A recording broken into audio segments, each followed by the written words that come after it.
What's up, friends and family? What's good? What's good? Black Morpheus, what up? Deion Taylor, Big Trini, Connecticut in the building. Reggie Reg, what up? Brian, what up? Big Trini, I'm gonna get to that in 2 seconds. Kirkwood, what's good with you? Murder Mace in the building. Paradise Life. Pinnacle, what's good? Pete Jack, good morning. Hope everyone's good today. So real quick, I know what you guys want to talk about. I know what y'all want to get into. We're gonna get into it in a minute, but let me give you guys a quick update. Let's get some more people in the chat. Heck Love, what up? Connecticut, Alexa, what's good? 905, what's good with you? Everybody, that's shout out to all you guys and good morning, everybody. Also, all my members were having a live this week. Check out the community section. I posted it in there, and you guys can get ready for the first members live. Edgar, what up? GT, Will Hefner, Kamari, Maryland in the building. LJ, what up? Madcrow, what up? So I get to the excuse me, I had something stuck in my chest last night. I don't know what the hell it is. I'll get to the update right now, and I'm gonna put a video out tonight because when I talk, everybody doesn't know that I do YouTube, but for some reason, and they ask me the same question. So I'm gonna tell you guys now about the update, and I'll still put a video out. So anybody who doesn't catch me now can go back and watch the video tonight, probably about 5 o'clock. So real quick, the updates for Dominican Republic. The president asked for 25 more days, which honestly has nothing to do with you guys because the border is not opening until July. So it has nothing to do with you guys. This is for DR and the people who are here. He asked for 25 more days. The Senate approved the whole 25, which they've done every time. But what you guys don't understand is I wait till the presidential decree because it's not up to the Senate or the president. It's up to the deputies. The deputies were pissed because they told them not to ask for any more days, but they approved 12 more days. Meaning 12 more days of a national emergency. I expect 12 more days of the curfew starting tomorrow. And they told him point blank, we don't care, don't ask again, because the election's coming and they want people to vote and get that guy out of there, get their new person in there. The new party wants him.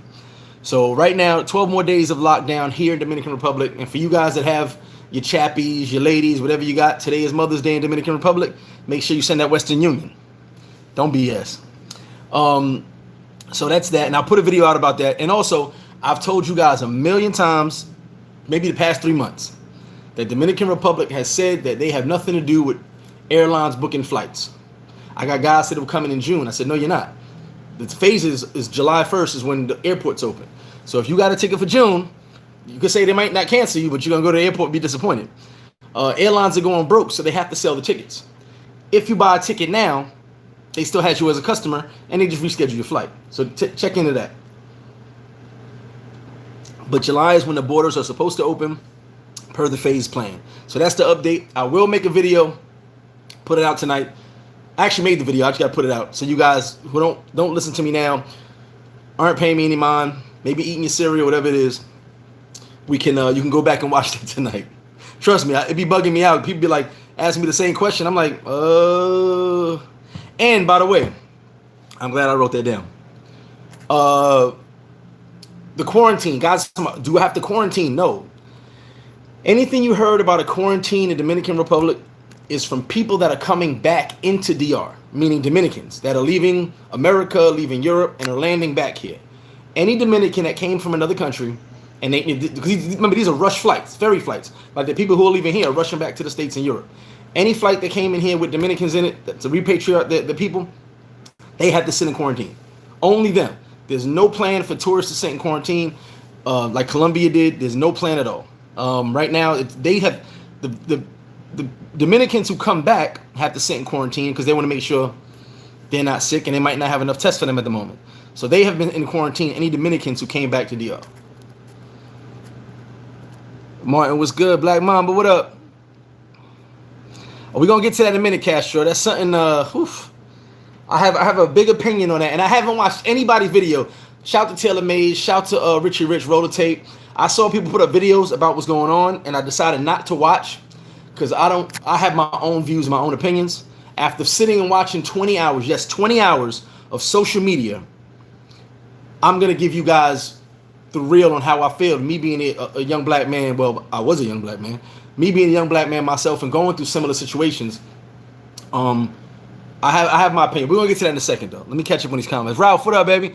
Earn money in the building. Anita Smith, good morning to you. Julio, buen dia. Martin, he said he didn't steal a horse. Martin May, shout out to you. He said that was actually his horse. He didn't steal it. He was lying. He made a joke, but he said it's actually his horse. Ever, what's good? Mogul Cigar. We're going to get to that. The Black Renaissance in DR Israel. I'm wondering, should I do a live about that? Should I just make a video about that? The Black Renaissance in DR Israel. I think I'm going to start up a situation where to help guys move. And I'm going to get to that in 2 seconds because there's something I want to say about fear before we get into the commentary on the situation. Because someone hit me on one of the videos and was like, man, I heard they're lynching people in DR. I'm going through drama in America. Why would I go to DR and get lynched? I said, my brother, that's the worst information. Well, these people are from there and they tell me that. I said, you're probably dealing with Dominicans who've been in America their whole life who don't know nothing about their own country. A lot of them, a lot of Dominicans in America have never been in DR, or they came to visit and left. And they come for a week at a time and get the hell up out of there. So some of them think their country is the worst because they don't even spend time here. But if you talk to anybody, there's none of that stuff going on. I had to tell dude, you're telling me what you heard. I'm telling you the black experience of that. None of that's going on here. And it's actually a haven and a paradise for black men and black women. Excuse me. Well, and basically anybody, but this is a haven down here for us and it's paradise down here for us. So I said, how do you live in fear? And that's why I want to talk to you guys before we get into this. Well, you know what? We'll get to that in a second. Remind me, I got to talk about living in fear. But let's talk about the situation. Let me catch up on these comments. And I'm going to give you guys my commentary. Sunday service, I might do some preaching. I'm going to do some ranting. Believe that. Felicia, good morning, baby. Ray, what's good? Brian Bosch, what's good with you? Hugging our pillows. Thailand. I don't really know about Thailand, Jim, but yeah, they might be opening up soon. Jackson Jeter in the building. Bermuda in the building. What up, Daryl? Ha ha. Dashim in the building. KD. Keith Gordon. Oh, fly 'em high. I got something to say. And I'm coming from a different aspect. And I don't like to always throw the white, I'm half white, half black thing in there. But I've been around situations where people don't seem to understand. I know that black people don't understand white people. And I know white people don't understand black people. And me being in the middle and dealing with both sides, my moms will tell you, my white family adored me. So I was around them a lot. You know what I'm saying? They adored me and my sister. They never treated us any different. So I was around them a lot. And I got to see the different aspects in life from me being what I live and them being where they live and how everything went. So my opinion kind of is a little jaded because I've seen both sides, whereas most people will never see how a black family lives. Most white people never see how a black family lives. Most black people will never see how a white family lives. I've seen both.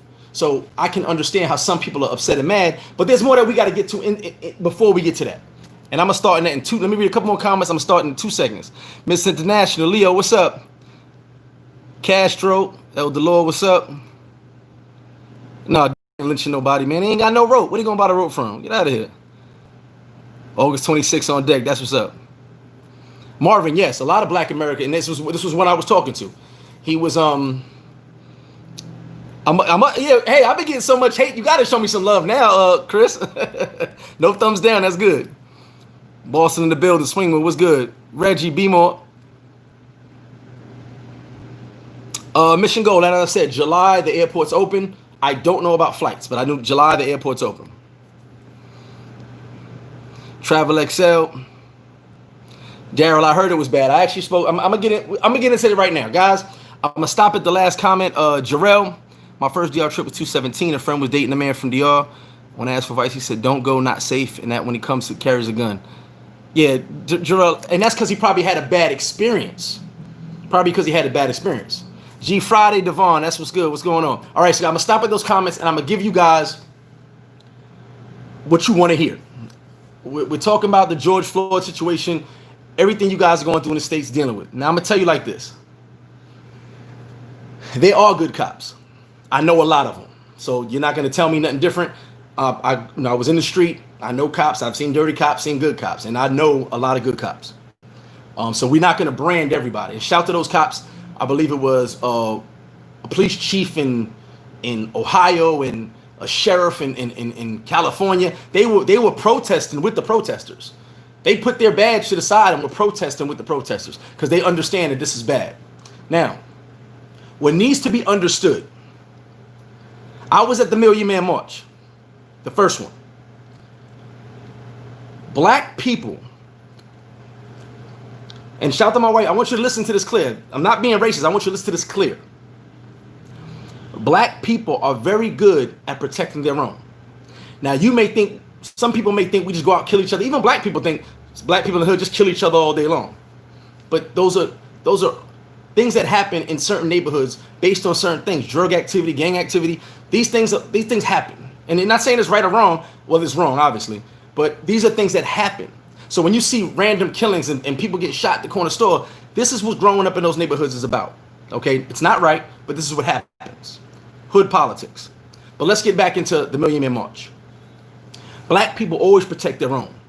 Okay? No matter what you see on movies, what you see on TV, they protect their own. They've been doing it since slavery, making sure everybody was good.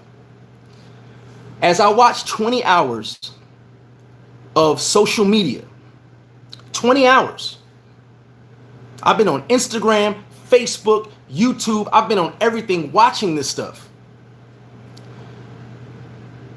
This is the age of social media. So guess what? Mr. Apple, Mr. Samsung, you guys wanted us to have $1,500 phones. Now we're capturing what's really going on out here. Because in the 20-something hours of video I watched, and I'm going to give you a breakdown, I didn't see any black people breaking windows, attacking cops, none of that. What I saw was white people dressed in black breaking windows, rioting. And you can go and look online, it's all over the place. The guy who pulled out the bow and arrow, I'm sure you guys heard about Green Arrow. He said black men beat him up. Go watch the video. These guys were hitting him with skateboards. He got beat up by dudes with skateboards. Not one black person was there to touch that man with that bow and arrow. Not one. He got jumped by a bunch of white boys and a bunch of Chinese boys with skateboards. Okay? And I'm going to break something down. I'm going to go back and break something down because there's a lot of stuff I got on my mind right now. So we are protesting police brutality. Follow me right now. The 124 on you in here, follow me right now, please. Follow me. Black people got up out of their bed to protest police brutality. Protest, right? So as a black man, I'm going to protest police brutality. I'm going to bring a gun. I'm going to bring a hammer. I'm going to bring a bat. I'm going to bring spray paint. That's not what we do, y'all. And I know some black people thinking that they acting like savages out there. No, think about it. We're protesting police brutality, and I'm gonna bring a weapon with me so I can be unjustly brutalized by the police. I'm gonna give them a reason. Go back to the dude in Minnesota. His ex-wife blew him up. He writes, if you watch the video, he writes on the wall in spray paint, "Free stuff inside, go inside," and then starts breaking the windows. And the black guy with the pizza goes, "Hey, what are you doing?" Another guy walks up like, "Yo, what are you doing?" And he's in his way while he's breaking the windows. He's asking him, "What are you doing?" Then I guess when people start crowding on him, he starts leaving. And then the black guy with the pizza is like, "What's up? You want to fight? Like, what are you doing? Why are you breaking that business up?" That's not what we do, y'all. So, I just saw a video just now where they kicked the news camera dude out of the area because he showed one thing and did not show what was really going on. And they asked him, "You just saw this like we just saw this. Why did you only film those guys, but you didn't film those guys?" And it's like the Antifa, which is, and I'm gonna break this down for you guys. Antifa is an anti-fascist movement, which is really skinheads. And you can look this up. They're really skinheads, which is why Trump shouted out, "Antifa's doing all this," just if you don't know. When he said animals, he was talking about Antifa. People be getting confused. He wasn't talking about black people. He said Antifa's involved. We know who's doing this. Antifa is sponsored by the same person, the same man, and I'm gonna lose the money on this video by saying this. George Soros, the same man who sponsors Black Lives Matters, who sponsors Mangala, however you say that, the Men and Boy Love Club for pedophiles. He sponsors all three. He's given $33 million in the past couple of years to all three. So the man who sponsors an anti-fascist movement where they act like fascists sponsors Black Lives Matter. I heard years ago that Black Lives Matter was a farce. It was started by somebody that had nothing to do with being black. Okay, now every time we protest, there's things going on. I just saw a video 2 seconds ago after that, before that other video, where a white guy's in shock. He's in shock. He goes, I went to walk my dog. The black people are protesting to the right, and the white people are breaking windows to the left. There's so many videos of black people jumping in front of the white. Like, what are you doing? We don't need to break that. We don't need to spray paint. We're protesting peacefully. What are you doing? No, Black Lives Matter. They're right, burn, baby, burn. Black Lives Matter. No. Then, right before this video started, because I'm into these videos because it's blowing my mind. A bank, 2 white guys got a chain with a lock on it. They're smacking it as hard as they can. So what? You got black guys standing like, what are you guys doing? So he's trying to break the window. He can't. He hands it to another white dude. That white dude can't do it. They're trying their best to break the window. They can't. So then they got people interested, like, what's going on? So you know what he does? He hands it to a brother. And the brother has the force to break the window. If you introduce these things will be, if you introduce it to me, some people are going to do it. Okay? Now, I sat there and watched just last night the video of the guys driving by and the Antifa people with their Antifa flag. It's an anarchy flag with machine guns. Go, George Floyd, do this for George Floyd. What are you doing? We know there's tons of white people that are with us, tons, that are for the cause and want to help. But then you have those people infiltrating that are not helping us, that are destroying black businesses and other businesses in the neighborhood just so it could be seen that we're doing that. Okay, I have seen so many videos, and what I'm not seeing is black people destroying stuff. I'm seeing it running stores, but you know what? When you open Foot Locker up and break the door down, people are gonna go in Foot Locker. You understand? Here's the thing, what you don't understand about what you're seeing right now. The Rodney King riots, that was all us. I don't know if they had infiltrators in there, but the videos is there. We tearing it up. We tore the town up. It is what it is. I mean, that's 30-something years of police brutality. They were tired of it. They went crazy, okay? Was there antagonizing in there? I heard there was. I saw videos where they said people were antagonizing, but we didn't have the cameras back then. We got the cameras now. So you can see it now. It's undoubtedly real now. Where you see people doing stuff and the black people are like, hey, calm down, guys. We don't need to do that. The guys protected the cop. The cop got separated from his unit. People wanted to get at the cop. What happened? 6 black guys surrounded the cop, shoulder to shoulder, locked arms, and told everybody to get back. And then it was 2 white dudes saying, no, kill the cop, kill the cop. And then they started amping up the black dudes. And the black dudes were like, no, it's not going to happen. They told everybody to get back. You jump in here, you're going to fight us. We're not going to touch that cop. You didn't say that in the news, though. What the news did say, which I'm so glad they actually did this, because this is actually happening, is they arrested a bunch of neo-Nazis. They've been arresting people in Minnesota, in Atlanta, in New York that are not from there. What are neo-Nazis doing at a Black Lives Matter protest? You know what they're doing? Causing havoc. Right now, everybody has to wear a mask to be outside. Easy time to rob a bank, right? Because I can walk in a bank with a mask. Well, I can cause havoc and no one sees my face. No facial recognition software can be used to catch me because you don't know who I am. In Atlanta, they caught people taking the plates off of cars while they were driving around so they couldn't be seen where they were from. So we already see that we have a negative influence infiltrating. So here's what I did. I remember there was a riot when Trump, the inauguration of Trump. So I went back and had to find this documentary where they were talking about it. And you know what I saw? It wasn't about race, it was about Trump. You know, the charges and all that stuff that was going on, all that political stuff. I don't get political.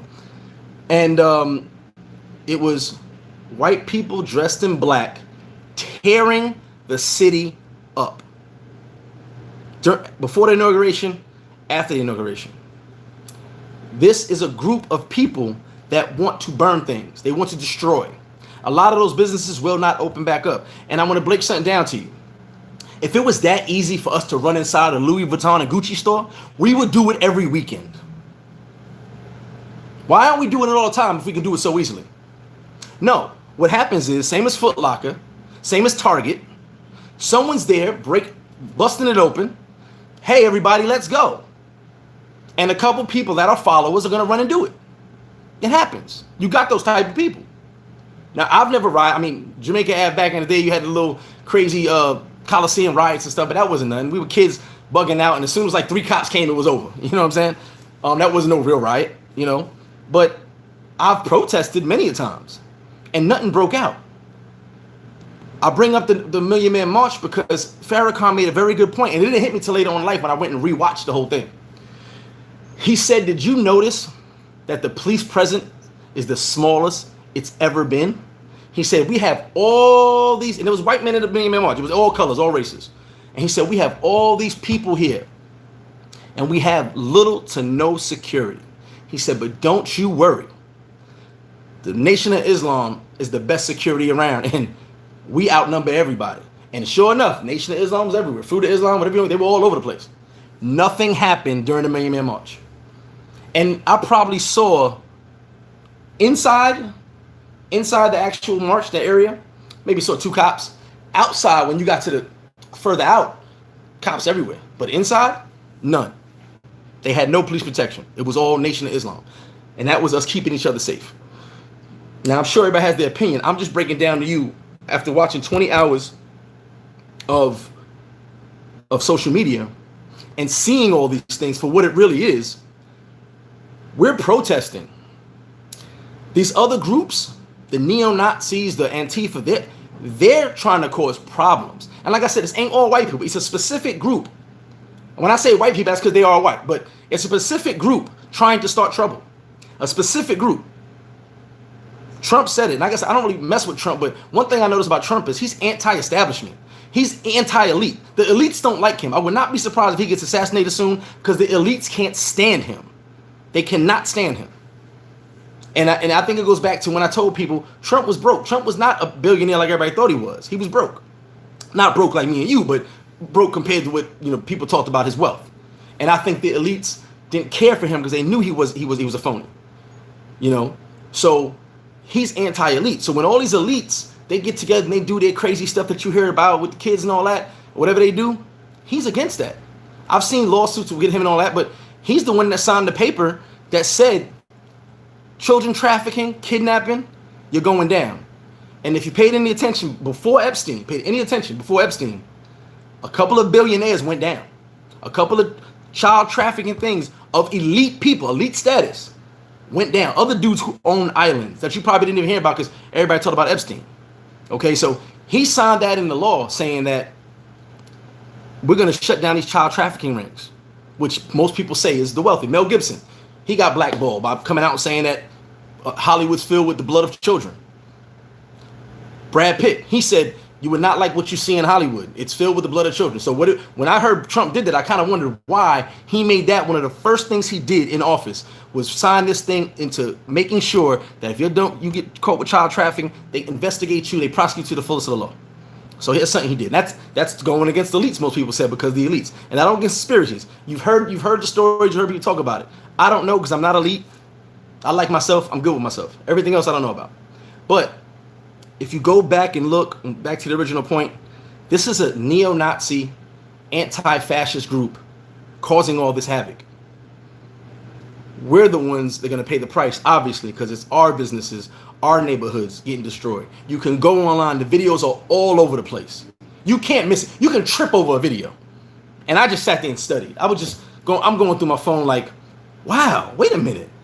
Then they got the bow and arrow guy. He goes, yeah, the black people... the black people, they doing all this. They beat me up. And you go back and watch the video, there was not one black person within 100 yards of him. But that's what he's telling people. That's the narrative. So for me, with all these riots and all this stuff, there are antagonizers involved in this. There are people that want to see things burn. What would they say about the Joker in the Batman movie? Some people just want to see things burn. And I've told you guys a million times, one thing that the wealthy have stolen, it's an African proverb. Out of chaos comes opportunity.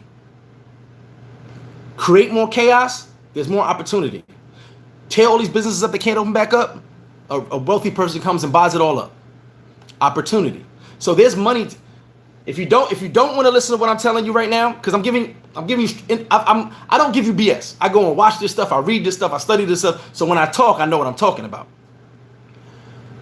A neo-Nazi party, a group of skinheads, held a protest. I can't remember what state, but you can look it up, saying that George Soros owed them money for something they did for him. It was like 30 skinheads. They went and did some havoc for him. But I don't know. I didn't get to the whole story. But they protested saying, where's our check? It's all in a devised plan to mess with people. And then luckily the camera's out, so people are seeing more. Luckily. You know, I said, I'm gonna get to the comments in a second. I saw a dude on Atlanta. He was like, yo, I didn't recognize none of the people that was out here doing this. These people don't live here. You know, I saw the Dream. He was going off. The Dream went off. The Dream was like, y'all tearing up our businesses. Y'all tearing up our stuff. You're not tearing up. Go down a block, tear that stuff up. Why y'all tearing our stuff up? You know? But it's focalized. It's always focalized in certain neighborhoods, certain areas. So matter of fact, last night about 3 a.m, I'm on Instagram, and I'm on somebody's page just looking at a video, and I see a friend of mine. Now the friend of mine, it looked like he had a couple gangbangers with him. This is how crazy this is. I hit him up. I had him, ex-gangster, you know, changed his life around, but he was doing his thing in the streets. And I go, hey, what's going on? I saw you in a clip out there in Brooklyn. He goes, yeah, man. He goes, we're on patrol. I'm like, what you mean? He said, I got some bloods with me. We got to watch the neighborhood.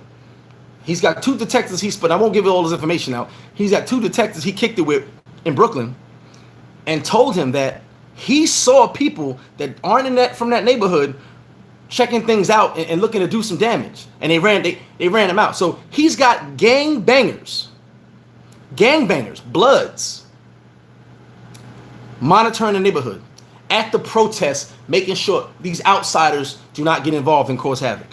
How crazy is that? Now, if we all went in this, and there are other communities doing the same thing, where people are stepping up, going, making sure these outsiders are not getting involved, you know.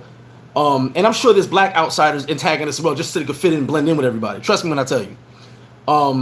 You got gangbangers policing the neighborhood to make sure these outsiders don't come in here burning stuff down, tearing stuff up. It's out there now. We know you fascists, you neo-Nazis, whatever you are, you've been infiltrated now. Social media has shown the truth. Now you can't. Now there's no more saying, "Oh, the brothers did that. They did that. They tearing their own neighborhoods up." No, we're showing you who's tearing the neighborhood up. The chick who had the video the other day with the white girls spray painting, and they go, "Why are you doing that? We don't need to do that. We're protesting peacefully." And they won't take their mask off. Then another dude's trying to break a window. They're asking them, "Why are you doing this? This is not what we do. It's to cause havoc, chaos." So, as far as the police brutality, you know we have issues with that. I mean, this is something that won't end anytime soon. But the protest turned to riots. That's my feelings on that, because I actually sat there. I'm not going to take nobody's word from it. Watch myself. To me, it's not a white, it's not a black thing. To me, it's a whole another person that wants to see a downfall of an area of financial interest. You know what I'm saying? And some of them, most of them might be neo-Nazi, might be white. But at the same time, it's the people behind them that are sponsoring them and are paying them. They have tons of websites they've been infiltrated already. The FBI was in there saying that everybody's telling them go to certain cities and start stuff. They're being paid. There's someone behind the scenes. There's always a master plan behind the scenes. So that's my thoughts on that. And like I said, there's millions of videos out there. And I probably watched, good Lord, I think I watched over 200 videos personally. So there's tons of videos. Some I would save and put them out to my people. Like, look at this. Like, look what's happening. They're gonna say black guys did it, and it had nothing to do with us. You know. I just saw they said that they stole a police tank. I don't know if it's true because I didn't see the second story. So a police tank was stolen, and the guy's driving away with it. Someone said it was a white dude and a black dude that did that. We don't steal police tanks. We don't go, let me steal a police tank. Just like at a peaceful protest, or going against police brutality, we don't pick up a hammer and put it in our pocket. We don't pack a gun to a protest against the police. We don't bring a bat to the protest against police. We don't stop at the cloak. We don't break the window of Home Depot, go inside, get a can of paint, spray paint, and come outside and spray paint. We don't do that. Maybe that's what the neo-Nazis think we do, the fascists think we do, but that's not what we do. Never in my life have I been going somewhere to handle some. Let me get some spray paint. You know what? Guys, stop the car. Let's go get some spray paint. Guys, stop the car. Everybody has a hammer on them? Everybody have a hammer. We got to have hammers to break windows. We're going to go in Louis Vuitton. No one has that plan in mind. It's antagonists starting it. So believe what you want. I'm just giving you my view and what I've seen with my own eyes on all these social media sites. And it's the actual footage. You know,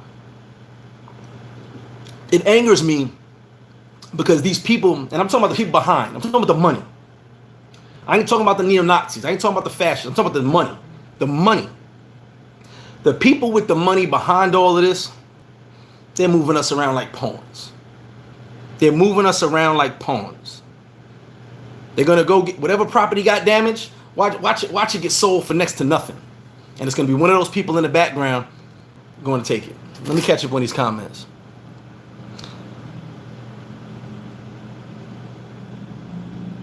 William Curlin, good morning. Appreciate that $15. Oh, Cowboys Nation. We got to return that gift, William. Thank you, though. Justice, what up? Yeah, I'm trying to lose this weight, brother. Morris Hardy, shout to you, baby. Monty, what up? Ken, exactly. You living your best life. I'm going to get to that fear thing in a minute. Oh, you Cowboys fan. Well, bottle on you, Polo Bob. We good. Sean Patrick. Vince, what up, baby? Exactly. DR safe. Mayor was good. Maya Lansky, Reggie.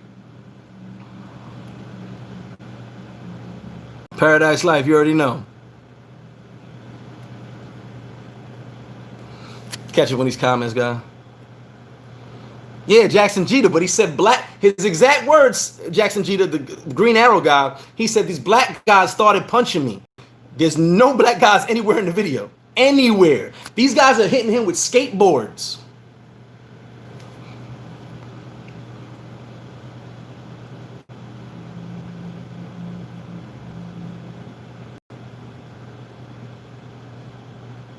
Oh, Tremaine, this a lot of the whole DR is already hip hopped out. They're into our culture. I mean, that won't be too hard. They're really into our culture.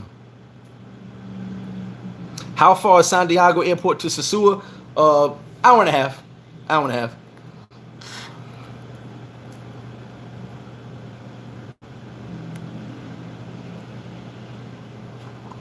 Thank you, Jason. I hope I said that when I got it across. There are people who are paid by the radical left to incite violence. Exactly. There was a video where the guys had the Antifa flag. They're walking with machine guns, and they go, "Justice for George." And the guy goes, "What?" And they've got the anarchy flag, the Antifa flag. They've got it, and they're waving it, and they go, "Justice for George," and they've all got machine guns. What are you doing here? How are you bringing George justice with those guns and probably about to cause some havoc?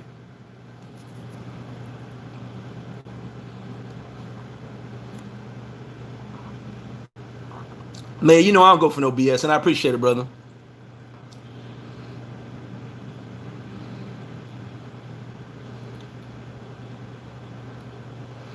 Hey, man, how you doing? I saw your text, but I couldn't answer. Yes, Felicia. Yes, that's the video I was talking about. The two white girls, and then if you look to the left, there was a dude trying to break the window, and the brother grabbed him, and the brother said, "Yo," and they're like, "We don't do that. We're protesting. We don't need to spray paint nothing. We don't need to break nothing. We're just protesting on behalf of George Floyd." And that's what I mean.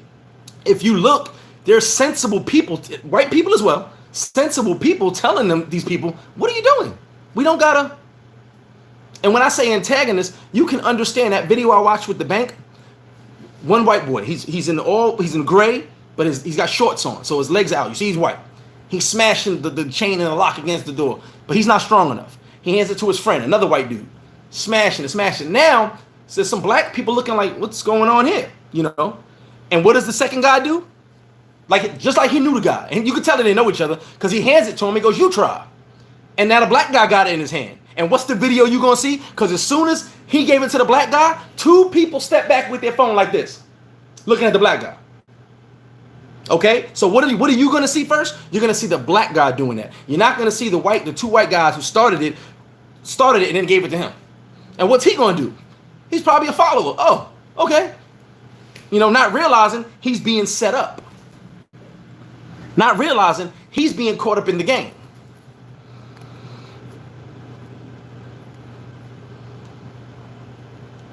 JP, I feel you. Salute, Boston. What's good? John Blaze, agitators, antagonizers. Sorry, I think it's the same thing in my opinion.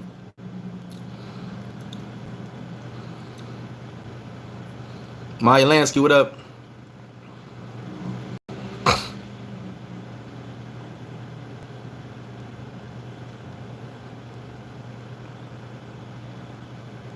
Yeah, a lot of people don't know this information, but if you look, it's there. And like I said, the one video, I'm going to try to find that video when we're done. There was a group of people yelling at a news crew. It said Channel 5, but it wasn't New York. I don't know who these guys were, but it said Channel 5. And they go to the guy and they go to the cameraman too, and they're like, "Why didn't you show that? Why did you only show that part with the black guy? Why didn't you show what those guys did over there? And look at them, they're right there."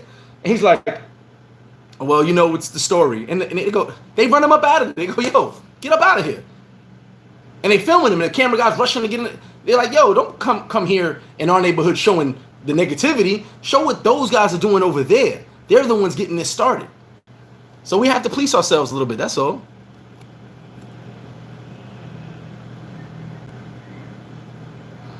Yeah, Liz, we see your post, man. What's going on? Big spew in the building. Appreciate you, brother. I had something to tell you the other day, but I passed out.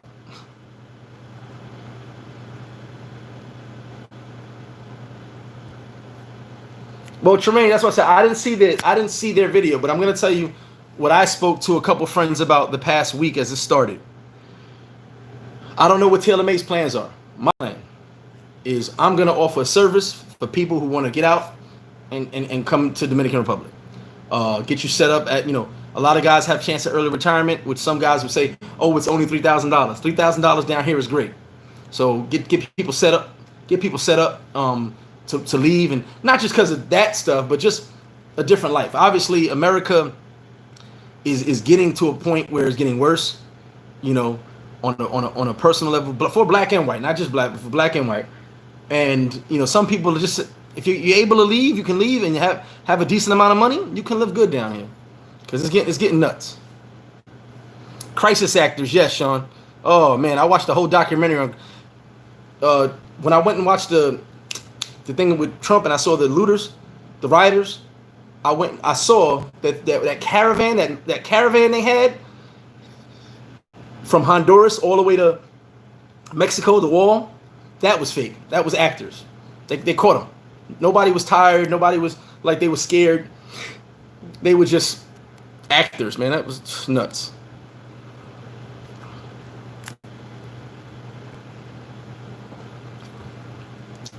Yeah. Ralphie, I didn't even know that, Ralph. I didn't know that Trump had did that. I just found that out about Trump 2 months ago with the pedophile ring.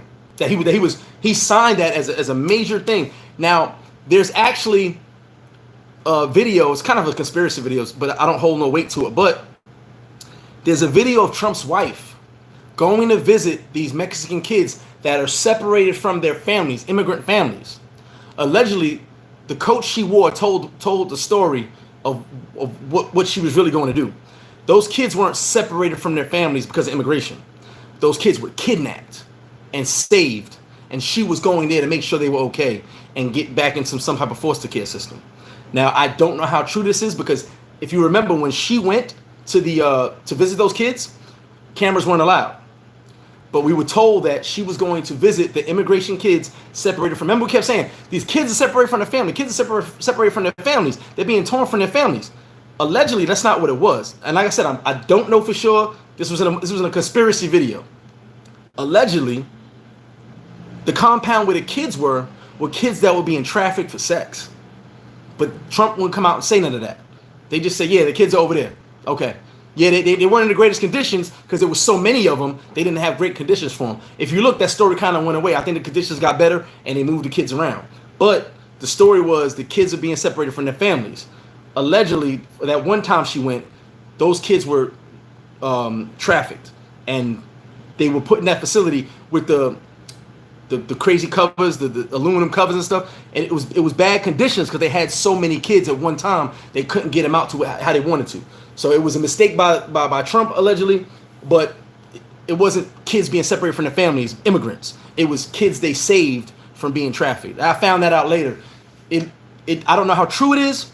It just does look a little true with all the people that got locked up, and the CEOs that stepped down, and the CEOs that resigned, and the CEOs that were fired when he put this bill out, and the billionaires that are in jail right now. I don't know. I'm just gonna put it out there. There are a few billionaires in prison right now. Rod Lewis, Fall of the Cabal. I actually watched that. Yes, dope. Jay Munoz was good. Yeah, Frank, it's on fire, but we're not the ones starting the fire. That's my point. We're not the ones starting the fire. No name. Chaos creates cash. Chaos creates cash. Chaos creates opportunity. Biggie Smalls, what up? Karen Jackson, how you, love? I mean, look, guys, it's weird because I appreciate the love, but I never just talk off kilter. You'll never hear me talk. Now, with sports, I give my opinion, and in certain things, I'll give my opinion. We're going to get to fear in a minute. But when I talk, I speak facts, and I speak things I see with my own eyes. Because one thing about me, I've told you guys a long time ago, I realized during the Gulf War, that the media is the devil. I told you guys I had to do reports on the Gulf War. I sat and watched CNN hours at a time, making notes on the Gulf War. And what happened during the Gulf War, and that also happened in the Iraqi War, which by that time I was kind of out of the whole media thing, because I could see they were telling you what they wanted you to hear, showing what they wanted to show you, but not giving you the truth. During the Gulf War and the Iraqi War, you can look this up. Anytime a group of soldiers was killed, let's say 5 to 12 soldiers, whatever happened, they got killed, whatever happened in that situation got killed, 2 days later, there was a hero story.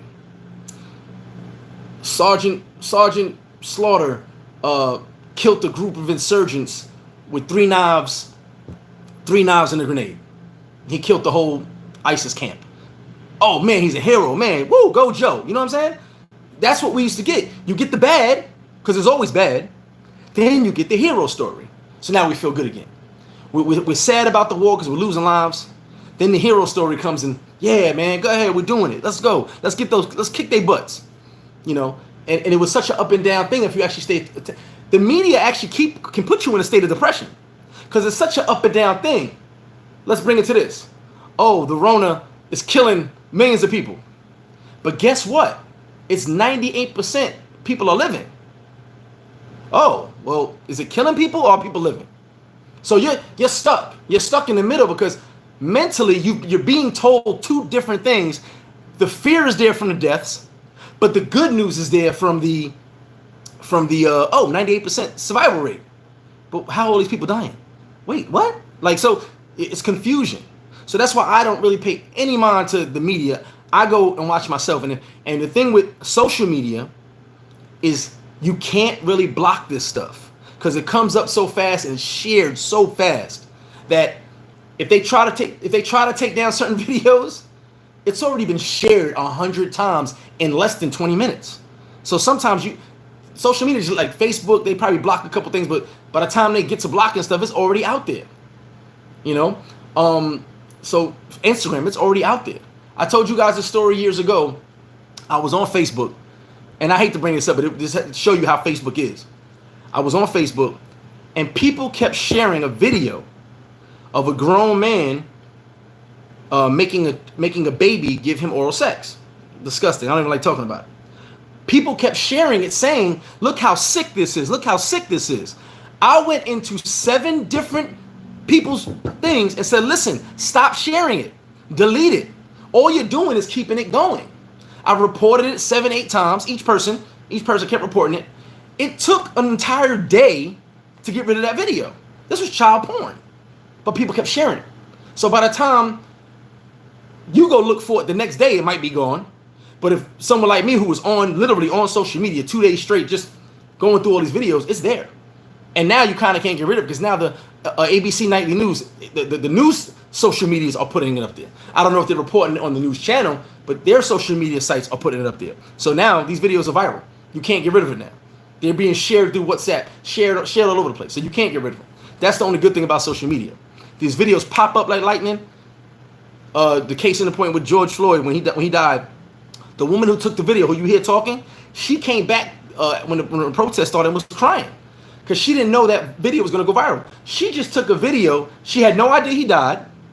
Posted it up, saying, "Look how they treat black people, the police. Look what they do to us."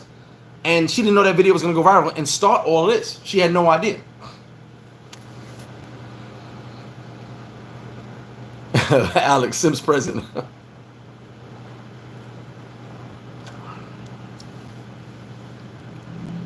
T. Gates, but these types of riots are started by the elite.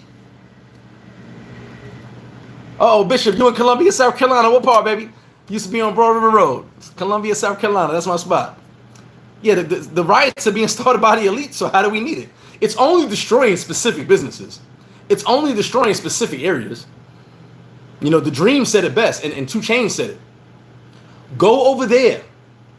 Why are you guys here? If you want to riot and tear stuff up, go to the white neighborhood. Go over there and go tear stuff up over there. I bet you won't. Why won't you go over there? Why are you over here tearing our stuff up, which we built up, which we paid for, we built with our own money? Why are you over here tearing it up and not over there tearing it up? And no one could respond, and it's right. When the Rodney King riots went, what did they do? They lined all those cops up in Orange County. Y'all ain't coming over here. If you remember that, I'll never forget that day because I was watching the news. Like I said, I always read the newspaper. I was into news before social media. I read a lot and I watch stuff. And they lined all those cops up, Orange County. There was a line, elbow to elbow. Let them come over here. Let them rioters make their way this way. They were ready to shoot to kill.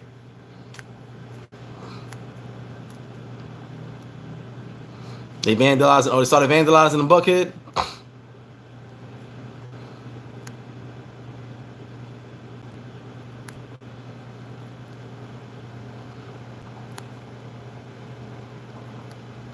Anita, yes, I read it. I seen it. Now, luckily, these police are putting this up and making it known. They're not keeping it a secret. Minnesota was the first to say it. Atlanta said it. Sacramento said it, and New York said it. That they are arresting people. And Minnesota said they arrested neo-Nazis. And you know a neo-Nazi from the swastika, so that's easy. That's an easy spot. Because if you guys don't know, they take pictures of your tattoos. They said we have arrested neo-Nazis in the riots. What are neo-Nazis doing at a protest for a black man being killed by the police? Just think about it for a second. What reason do they have to be there? You know why? Money. They get paid to do this. They get paid to break the windows and write on the wall free stuff. Who writes free stuff inside? Listen. All my white friends, I love you to death. I know tons of people. Tons. There's not a black man in this world that I can think of that's going to stop what he's doing to write on the wall, free stuff inside. Go inside. Maybe that's what some people think we do. That's not what we do. I'm telling you the actions of black men, of black people. That's not what we do. We don't write free stuff inside, go inside, directing you where to go. Because if we're going to break it, we're going to go get this good stuff first. And then we start breaking the windows, letting you go in and steal the stuff. That's not how it works. We don't write on to tell people, yo, the big screen TVs in Target, let's go. That's not what we do. So the actions are not of normal black people. Those actions aren't there. But when people who antagonize it and invite it and show, hey, go in, you got those little birds in the air. Yo, go in there, get them 60-inch TVs. People, there's a lot of followers, y'all. Everybody's not a leader. Everybody's not a leader. Some people just need a little nudge and they go for it. They go for it. That's what happens. I just saw a video this morning where a 31-year-old, you had 3 dudes. It was a bunch of people. Two older dudes, one in his 40s, one in his 30s, one was 16. And the 31-year-old was like, listen, man, we got to do this differently. We can't do this. And the one black guy who's in his 40s, he's like, let's burn this BS down. Because he's had people in his ear the past 2 days. 31-year-old's like, no, you can't. This is not what we do. And the 40-year-old's, nah, he said, dude, I'm telling you, you're doing it wrong. This is not what we do. Whoever's got you in that mindset, they're not from here. And he's telling the young boy, the 16-year-old, 16-year-old's ready to go. He's got his head wrapped. He's following the 40-year-old. And the 31-year-old dude tells him, in 10 years, you're going to be standing right here telling somebody the same thing I'm telling you. This is not how we change stuff. Tearing the city down is not how we change stuff. And you can see people on the outline listening like, yeah, he's right. Because that's not what we do. I'm telling you right now, you can feel however you want to feel about me. You can unsubscribe right now. There's not a black man in this world that I know of. And I know a lot of black men. And I was a young hooligan in the street that's going to stop what they're doing to write free stuff inside, go inside. We don't do that. I'm sorry, Mr. Cop from Minneapolis, that you think black people do that. That's not what we do. I'm going to go up in there and get all the good stuff. And while I'm out, hey, I left some stuff in it. That's what we do if we do it. But we're not going to write on the wall free stuff inside. Who the hell does that? Shows you the character of people you dealing with. The two cops were just caught. I forget what state. I'm sorry. I read the story real quick. The two cops were just caught with KKK applications. I didn't know KKK takes applications. They had KKK applications in their house. KKK and neo-Nazis are taking advantage of the situation. They're recruiting police right now. They had applications in the house to kick them off the force. Come on.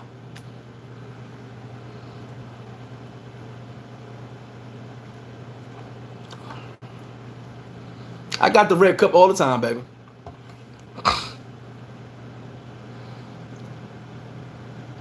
Oh, it's definitely a smoke screen, which is why I say these groups, these neo-Nazis, these fascists, they don't do this on their own. So don't think I'm saying white people are bad. They don't do this on their own. There's money behind them. There's a billionaire behind them right now sponsoring this. They didn't wake up on the chat line and say, hey guys, let's go rioting. No. How do they know where to go? How do they know what neighborhoods to go to? They're doing it by design. It's, yo, go to these neighborhoods, tear up these stores on this side of the block. Don't touch that side of the block. Make sure you hit these specific stores in the mall. Boom. Now it's for sale. Now the billionaire comes in and swoops it out. Oh, I'm so sorry. It's called a fire sale. A fire sale. I'm so sorry you lost your business and the bank will not give you another loan. I'm going to come in and give you 25% of what everything's worth. Take it or leave it, or just lose the whole store and I take it from the bank later anyway. Fire sale. You got no choice. The person who put them in the position is the person who's making the deal.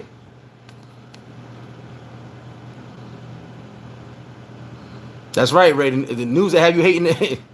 Oh, forget about it.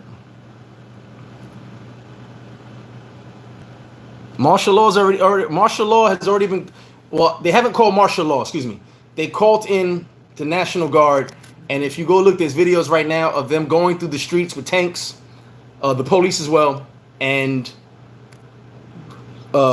making people go inside. Curfews, there's curfews in like 15 states right now. So, Jim Hyder, I know there was a dude with a horse, but come to find, I know the video I'm talking about. It was a black dude on a horse. He did not steal that horse. He was joking. That was his horse.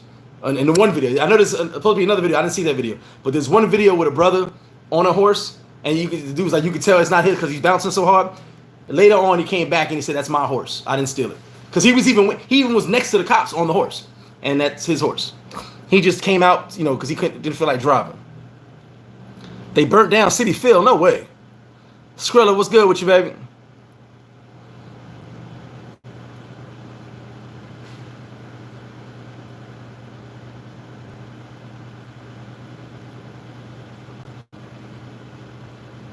Alejandro, feel free to fact check me.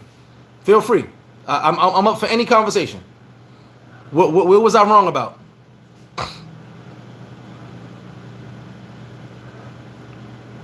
And yeah, coronavirus disappeared all of a sudden. Yeah, Kaz. August for beaches and clubs. Hit that like button, y'all. Kenneth. What the fuck is over here? Give me a second, guys. See the hell.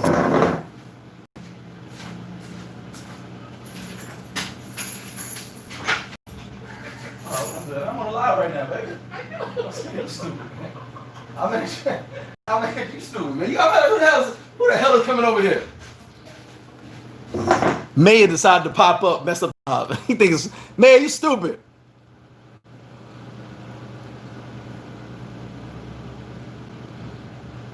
Alejandro, you talk fact check. I'm telling you, when the neo-Nazis, when the skinheads, about a year or so ago it was, they were telling George Soros that he owes them money. The radical left is paying somebody. Most people are not going to get out their bed and risk their lives for free. And yes, there are people that do it, but running around spray painting, breaking windows for free?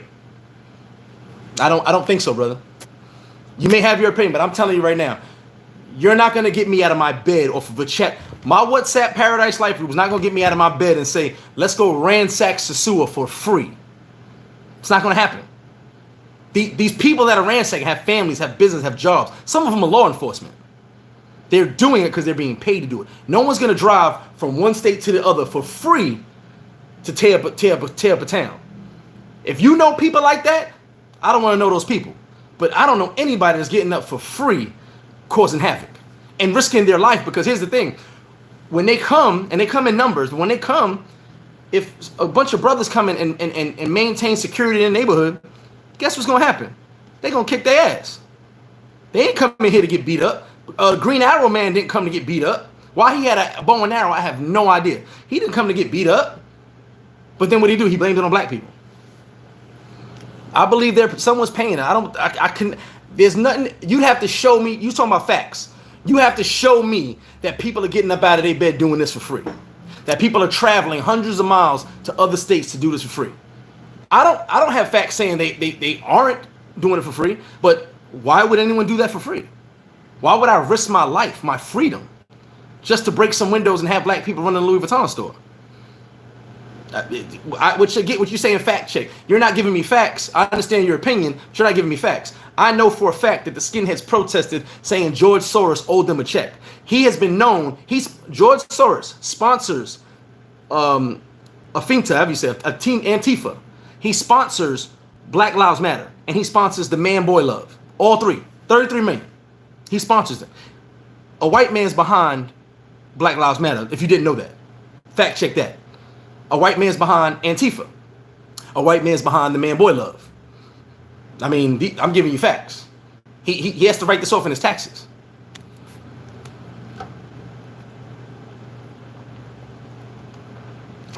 Mayor, now I see you about to pull up. You stupid. Atlanta Gilmore, what's good with you? D, what's good, baby? This Mayor really pulled up. No, listen, I saw a meme with what's that from Goldfinger, whatever it was. And he said release the killer wasp. Release the killer wasp. Then he goes up, that COVID didn't work, the wasp didn't work. Start the race war. You know, so let me get my cup filled up. This dude man is crazy.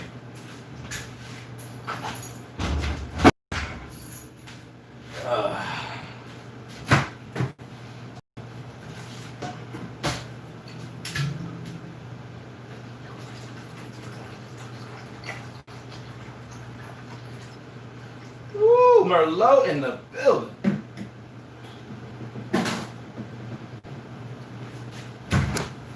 If it ain't Merlot, I just don't know. Oh man. So let me get back to these. Yeah, let's get those likes up, guys. Damn, how's the thumbs down looking? I don't know. Anybody know how the thumbs down is looking? Ma, check your Wi-Fi. You said you're getting slow. Check your Wi-Fi. Shout out to Taylor Made. He's on the live today. Appreciate it, Taylor. And like I said, I got to go back and watch yours. I didn't want to watch anybody else's lives about this because I didn't want to be influenced by anybody.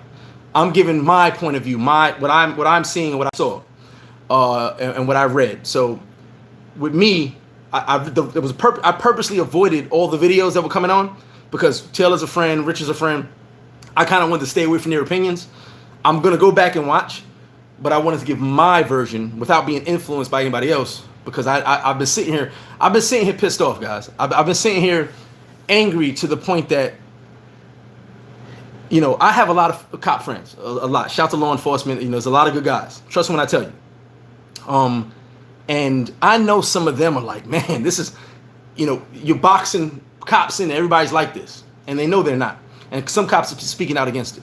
A couple of friends already put on Facebook and Instagram, they spoke out against it, you know. But then with these riots, black people put in the bubble. And all black people are like that. They're savages, they're animals. No, we're protecting our community. Someone else is coming out and tearing up the community. You know, and then it's like, why? Well, guess what? There's money behind it. There's money to be made. You know, if you tell me right now, Greg, go get you a hammer, knock out 2 windows of every business that's out here, and you'll make $1 million a year at Flip Flop, I'd have to think about that. Who got a hammer? You know what I'm saying? Like, it's money involved. And these people are making whatever they're making doing this, but the people behind them are making the real money because they've caused the chaos. They've caused the drama. Well, guess what? We need a bigger police force. Well, guess what? We need more security over here in these buildings. Well, guess what? The mall is not properly secure. We need more money over there. Well, I have a security company. How about I handle that? Out of chaos is opportunity. You guys need to understand that.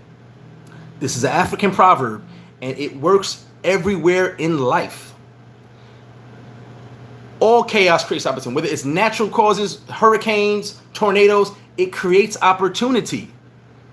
People lose everything, they give up. It's a mental thing. When you feel you can't go no further, all my money's gone, all my products gone, my insurance is going to take forever to cover if they cover it. I probably didn't have riot insurance. Oh man, I give up. I lost everything.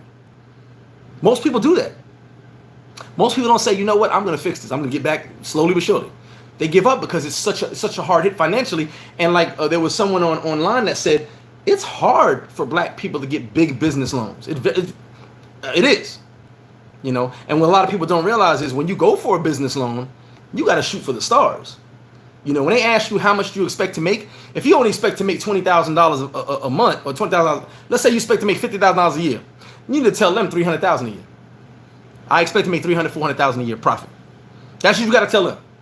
Because if they go, well, we're not going to give you a $100,000 loan. You're only going to make $100,000. That don't do nothing for us. We want to give you money. You give us more money. So it's hard to get business loans. You know, now that I've got my business running and now I'm doing good, once you tear it down, you just tore my world apart. It's not as easy as people think.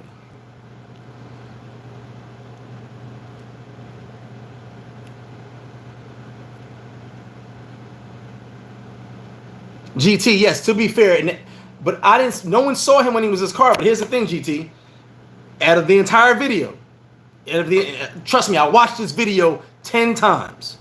I'm telling you guys stuff that I've watched this stuff. Did you see any black people anywhere near him? Anywhere? I don't even know what town that was in. But did you see any black people anywhere? I couldn't spot one. Shout to my son. He's on Instagram. My son's a rapper from the Bronx, a protester. My son was like, I didn't see, and I thought it was me. So when my son put it up again, I was like, you know what? He's right. I knew I'm right. I didn't see one black person because I didn't see the interview he did till later. It wasn't until my son put it up I saw the interview. He said, yeah, this black guy's hit me. I didn't see one black person in the vicinity in the entire video from when he got out the car with the bow and arrow up until they jumped him. Not one.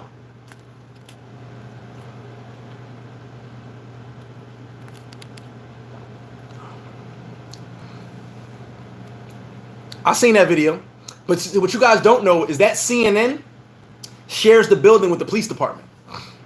So there was a reason behind that, but I can tell you right now, I didn't know that the police department was in that building at CNN. I had no idea. How many people knew that? How many people knew that the police department shared a building with CNN? I didn't know that.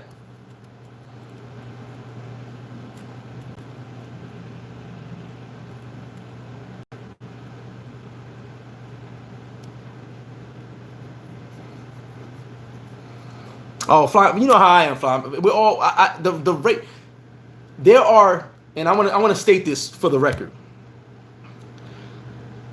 Me growing up with an Irish grandfather, learning about racism through him, really not seeing it, but learning it through him. There are so many white people that are good. We're not going to put them all in a like. We're not going to allow them to put black people all in a box. There are so many good white people, you know, or Caucasian, whatever you want to say. We're not going to put all white people in a box. But we do. But I do understand that white people are raised differently. We're raised differently.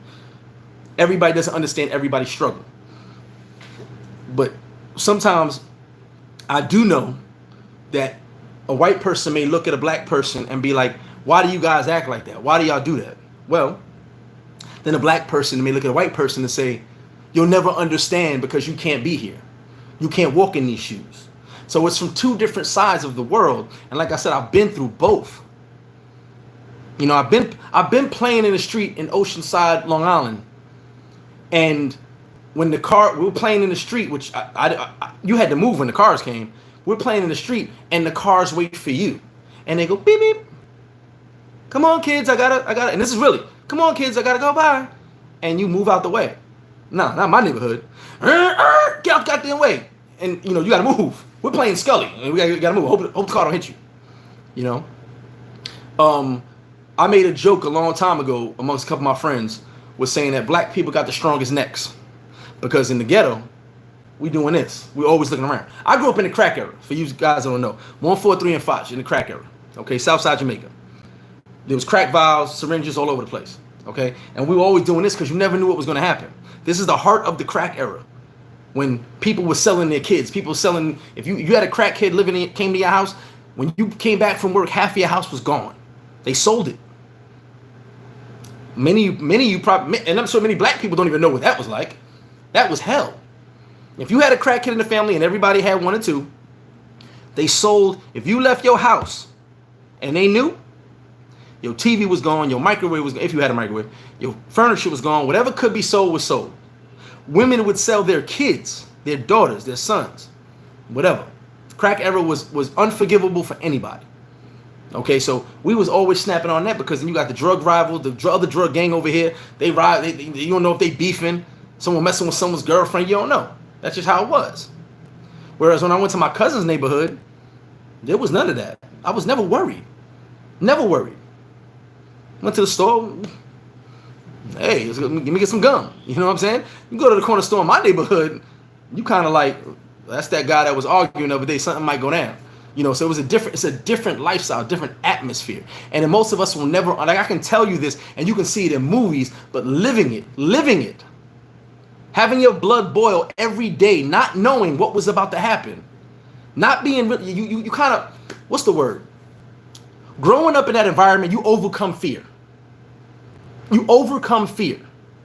What you have is anxiety, PTSD all the time. Because you see people get killed in front of you. A fight, some music playing in the car, some people dancing, having fun, drinking some beer, drinking some 40s, that turns into a murder.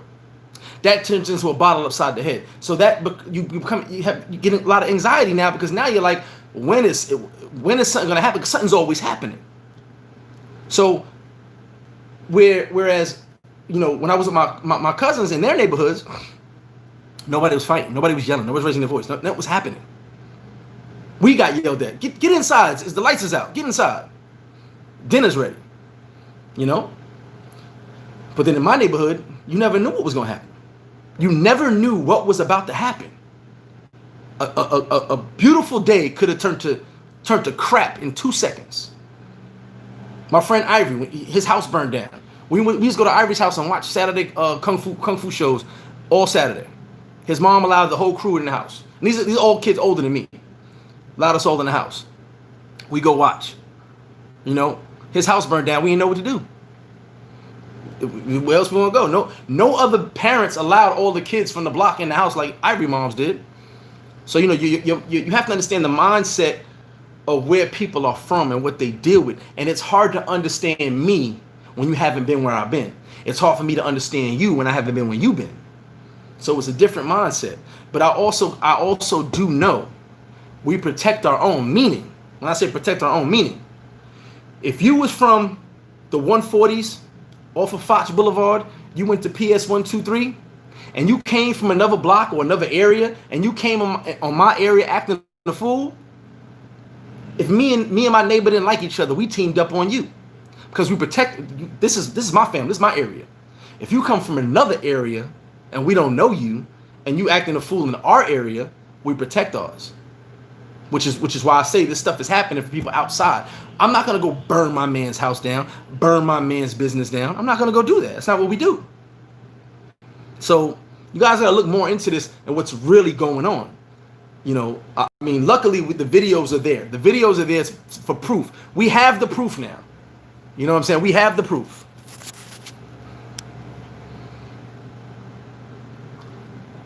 Kev, yes, they said Trump was part of it, but he's the one that signed the bill to get him out of there, and they haven't caught Trump yet.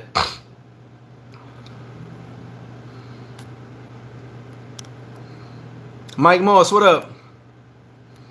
Well, you know they did say that the coronavirus is going to disappear, right? They did say that when it started. It's just going to disappear. Maybe this is what it is. Maybe they took the riots to disappear. Cousin Felix in the building. Well, D, as far as Gentry, what's up, baby? As far as Trump goes, I don't do politics, but I'm starting to grow an affection for Trump based on he's against the elite. And here's the problem. For you guys that know anything about politics, and I don't follow politics, but I'm telling you these two people, the two people who are against the Federal Reserve and the elite were Abraham Lincoln and John F. Kennedy. They both got killed, assassinated. Just so you know. Trump is against the elite. Trump is against the Federal Reserve. Trump also said he's against the Federal Reserve. You guys didn't know that either. He wants to cut taxes for everybody. He's just playing the game he has to play. But I looked into some of the stuff he was talking about, and sure enough, he's against all of that stuff. I don't think he'll be here very long. I don't wish death on nobody. But Simpsons put it up there, and who knows? Simpsons are always right. But because of him being against the elites and against the Federal Reserve, you got look at history. Everybody who went was it Thomas Jefferson?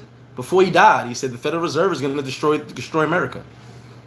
I mean, this is stuff you can look up, guys. I'm not going to give you a history lesson. I'm going to tell you the stuff. I read this stuff. I follow this stuff. You know, I looked up Antifa to the death. Where did they come from? I honestly didn't know who they were. But then when I go back and look at all the riots, not just race riots, not just police stuff, there's riots involving, even if it's just political stuff, when there's riots, they're right there.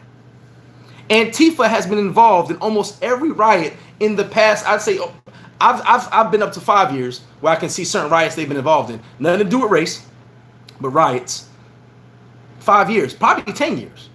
They've been involved in tons of riots. Why was no one speaking up about this? You know why? When's the next riot? Let's go make this money.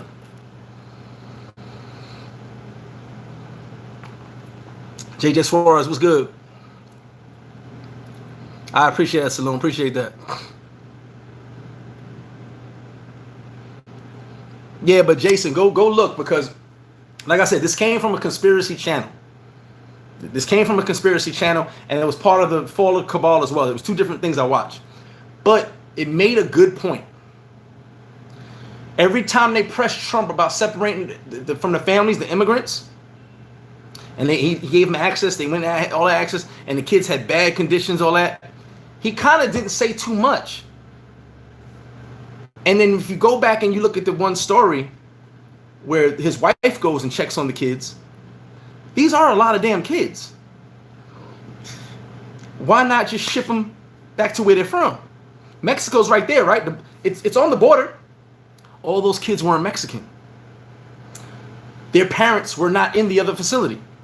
This is something, like I said, this is something I looked at, and if you analyze it from a different point of view, you start to realize, you know what? Those kids may have nothing to do with those adults in that facility. Because the adults aren't living that bad. They weren't living that bad in the immigration facility. You didn't see them going, oh, the adults are living terrible. They're sleeping on the floor. No, you saw the kids. And what this one video said, and like I said, I can't speak on facts. I'm only speaking what I saw. But it makes a little bit of sense. What the one video said was there were so many kids, there were too many to handle in that facility. So they had to put them on the floor, get them. The conditions weren't great as they tried to get them in foster homes and moved around the country. But they were supposedly children of the human trafficking. It kind of makes sense because the adults were not living in bad conditions. Think about it. Did we see any videos of the adults in the immigration facility living in bad conditions? They said there was a lot of them at one point, but not living in horrendous conditions. The kids were in horrendous conditions. Food for thought. You do the dishes. I can't tell you it's right or wrong. I can only tell you that I look at things a little bit different. And why is the president's wife going to the facility? Why is she personally going there, not the president and not all these other people? She was going there based on whatever was supposed to be going on. There's a lot of stuff behind that, but like I said, right now we're talking about the George Floyd thing. It's sad.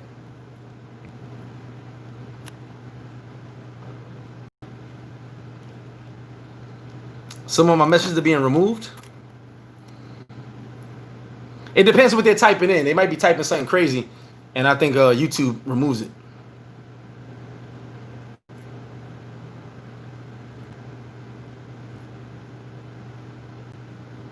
Well, Alejandro, you just fact checked for me. You said they were being sex trafficked. That's what I said, that those kids were part of a sex traffic thing. That's what you guys, thank you. You just fact checked for me. 99.8%, exactly.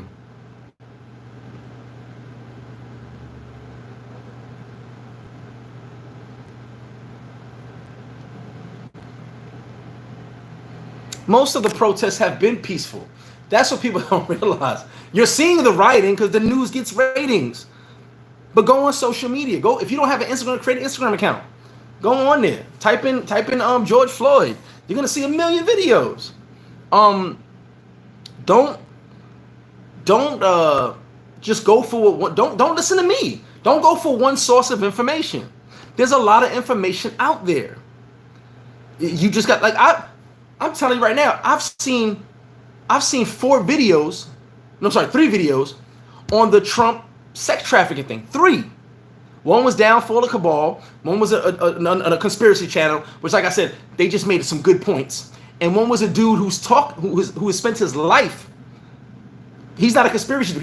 He predicted Epstein. He spent his life talking about sex trafficking. I did not know that was such a big thing. I did not know. I saw a movie one time about that.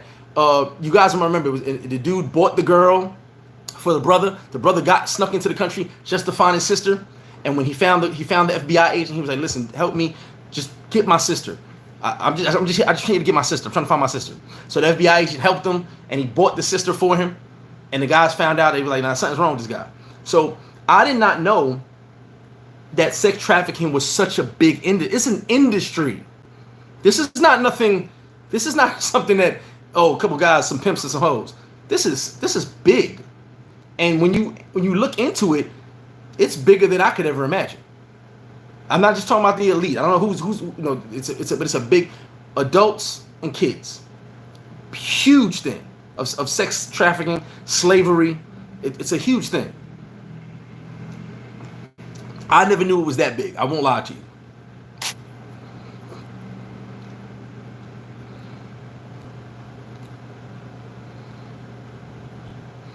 Do I think the government is distracting everybody? If it's not the government, it's the people I'm talking about, the money. There's only 6 people that own all media, guys. All world media is owned by 6 people. When you realize that all media is owned by 6 people, well, who do I trust?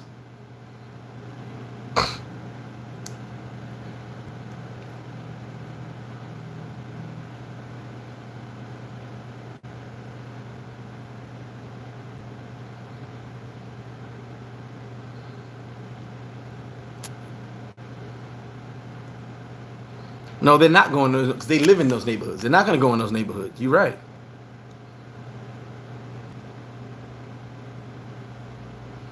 Yeah, Taylor. They got the National Guard. Actually, it's the National Guard is going to be in Minnesota, Atlanta. I believe they're coming to New York. I don't think Cuomo is going to allow that. Shout to Cuomo. Cuomo needs to be the president. Some of you guys may not like Cuomo, but he's been consistent in everything he's done since he was a senator. He's been consistent. I don't follow politics, but I follow Cuomo because he's always been around. Cuomo's always been there, side by side with everybody, protesting as well. He's always been there.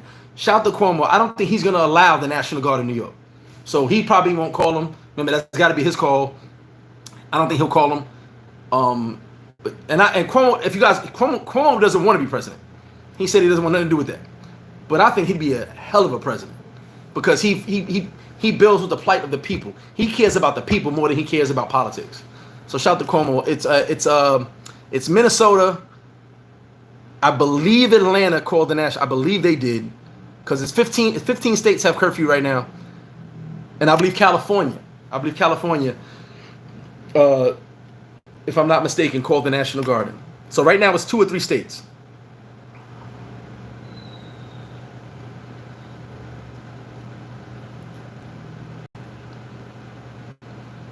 Yeah, thank you, T. Protesters were caught paying people. You guys see that video? I forgot about that video. Thank you. I forgot about that. Protesters were caught giving the guys money. You guys gotta, like there's so much. You know what the problem is? Media controls us so much. Not us, not me. I can never be controlled by no damn media because I don't believe since the Gulf War and since the Iraq War, Operation Desert Storm. Since then, I knew media was full of ish. Sorry, and I was a kid watching that, and I'm like, this don't make no sense. Every time something bad happens, something good happens. Every time there's one incident, they throw us off to the left to another incident, and I have common sense. And I sit back and I realize, see what most of us do, and there's no knock on you guys, you're not stupid, but most of us do is you take the first thing thrown in your face and you go, oh man, these black people are right and they're crazy. But you didn't take the time to look at the video. You didn't take the time to find the before and after video. Go on social media and see the real video of what really happened. You saw someone put up a post with the Target situation. It was like 7 white dudes running out with carts. 7. And it said, look at all the black people looting Target. And I was like, yeah, that's what they're going to say. That's the narrative. But the reality is, because of the age of social media, you can look for yourself and see the truth. They can't take the truth from you anymore. You guys saw that dude Anonymous. He went on there, posted. He actually got into the Minnesota he crashed the Minnesota police thing, and he said he's got a lot more coming. These people, the Legion as they call themselves, and I don't follow them that much. I saved the video to watch tonight about them, but they go against stuff like this. They know that there's a radical group doing this stuff, and they go against it. And instead of allowing people to do all of this, they go and pull up information, show you information. And from what I watched the video, what he said was, stay tuned. He already crashed the police system in Minnesota, their computers, I guess. And he's got information. So I can't tell you more about them. I gotta watch them. Fitness first. The media is 100% designed to keep you in fear. Saloon, no, I don't have Venmo, brother. It's only Cash App and PayPal, and right here with the super chat. Sorry, brother. Oh, well, Kevin, see, there's a difference, though. YouTube censors you, which is why I lose a lot of videos. I'm sure by saying that dude George's name, I lost the video. By saying George Floyd, I lost the video, I'm sure. YouTube started a censorship campaign the last 2 years. Keywords, certain words, and it's not really censoring. You'll be able to see the video, but they'll collect the money and say, we can't sponsor you. We can't put commercials in your video. So, yeah, you got 30,000 views, but you don't get paid for that. YouTube just does that. We can't put sponsors in the video. Sponsors are scared of stuff like this, and we can't put it in the video. Meanwhile, Netflix sponsors, Facebook, they don't give a damn what's in the video. But YouTube does that as a way to take the video away from the creator. So, most of the videos you see, YouTube actually doesn't really shut it down. They just won't allow the person to get paid for it. Appreciate that, guys. Appreciate that. Peso Mesa, yes. Plans from the other side. I mean, open your eyes, guys. Open your eyes. Open your eyes. We have so much more. I'm so glad that Minnesota was the first to say it. If you go look, Minnesota, the first night of the riots, they said it. They said we arrested a bunch of neo-Nazis. What are neo-Nazis doing at a protest for a black man being killed by a cop? Think about it. How many neo-Nazis walk down your block every day? Have any of you ever met a neo-Nazi? I have. How many of them walk down your block? I can guarantee 182 on this chat, 179 have never met a neo-Nazi. Never in their life. You've probably seen them on TV. Maybe someone will walk by. Maybe because they come out every now and then. Have you ever met a neo-Nazi? They don't care about George Floyd. They don't care about you. They don't care about themselves. So when I heard when Minnesota, we arrested neo-Nazis, I was like, yeah, okay, this is what started making me watch on these videos. Something's going on. Why are neo-Nazis there? Why is the FBI saying that racist hate groups are online talking about go to these areas, go to specific areas? Come on, guys, open your eyes. No one, and shout out to the homie that was me and him going back and forth real quick. No one's doing this for free. When I was coming up, they wasn't selling crack for free, and they were destroying my community. But we don't own no planes, we don't own no boats. But they were destroying the community but they weren't doing it for free. They were doing it for the money. Selling crack for the money, selling cracks to mothers, husbands, wives for money. They weren't doing it for free. They weren't destroying the black community. If crack had no value, no one's going to sell it. So let me go back to do what I was doing. Why would I sell it? Why would I do this to my community if it didn't have a financial reason? Why would I do it to someone else's community if it didn't have a financial reason? If I can't buy myself a Benz, if I can't pay my car note, I can't pay my house note, my mortgage, excuse me. Doesn't add up. There's not people driving hundreds of miles doing this stuff for free. I'm telling you. And a lot of them are law enforcement. Not a lot of them, excuse me. Some of them are law enforcement.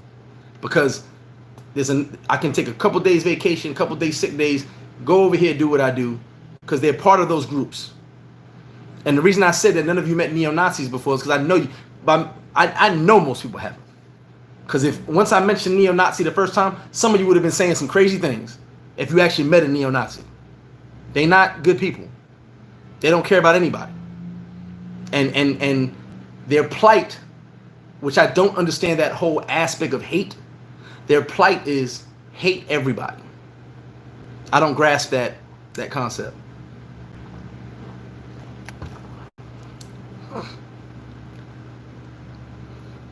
Red Cup Power, you already know.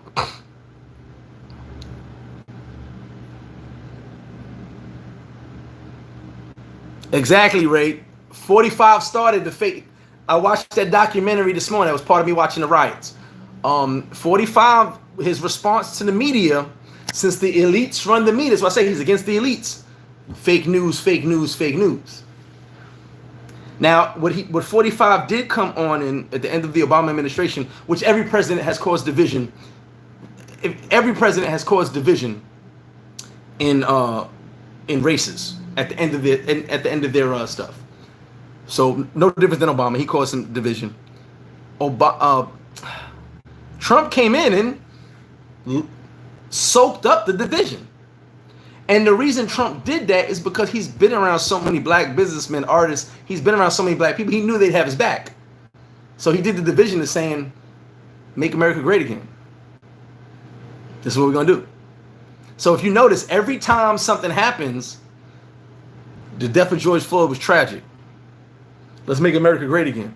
He sticks to, the real cause, which is George Floyd. He condemned it. He said that they need to prosecute.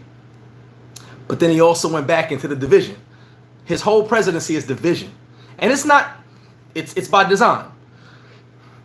It's by design. His whole presidency is division. Not just of race, not just of class. He wants to make people realize that, because like I said, I know for a fact that one of his platforms was cut income tax, cut taxes, make everybody kind of on even scale, rich and poor, which some people say that's not fair. But if you're not paying taxes, income tax, and the rich guy ain't paying income tax, you got more money too. So he was on that platform. And like I said, he's against the elites, which is the only reason I'm kind of respecting him a little bit, because he's against those guys who run the world. He's against them, and they can't stand him. So he's always done this stuff. This division, he came in as a president dividing people. He came in like that. Now he's keeping to it. He's going to talk some good, talk some bad, but it always goes back to that platform of, yeah, whatever the case may be. We're divided. We're divided as one, as someone said. Oh, the glass. Oh, yeah. Earn money. Look, if I could have predicted this a couple days ago, and I want to invest in some stocks. I got some people helping me out. I want to invest in some stocks. If I could have thought about this a week ago, all the glass companies in Minnesota, Atlanta, and New York, I'd invested in all of them. Dion, your city's on curfew. What city you in? They're going to keep the curfew for a couple of days, guys. Anita, I see 9 p.m. Atlanta. They're going to keep the curfew. Lenny, what's good with you, baby? They're going to keep the curfew for a couple of days. You guys knew it was Mayor? I'm catching up. I'm sorry, I'm late. How late am I in these comments? Oh, man, my bad. I got you in the comments. You guys knew it was Mayor. Aiden was good. Now, Mayor told me he needs the wings. I told Mayor will be open in a few days. Shh.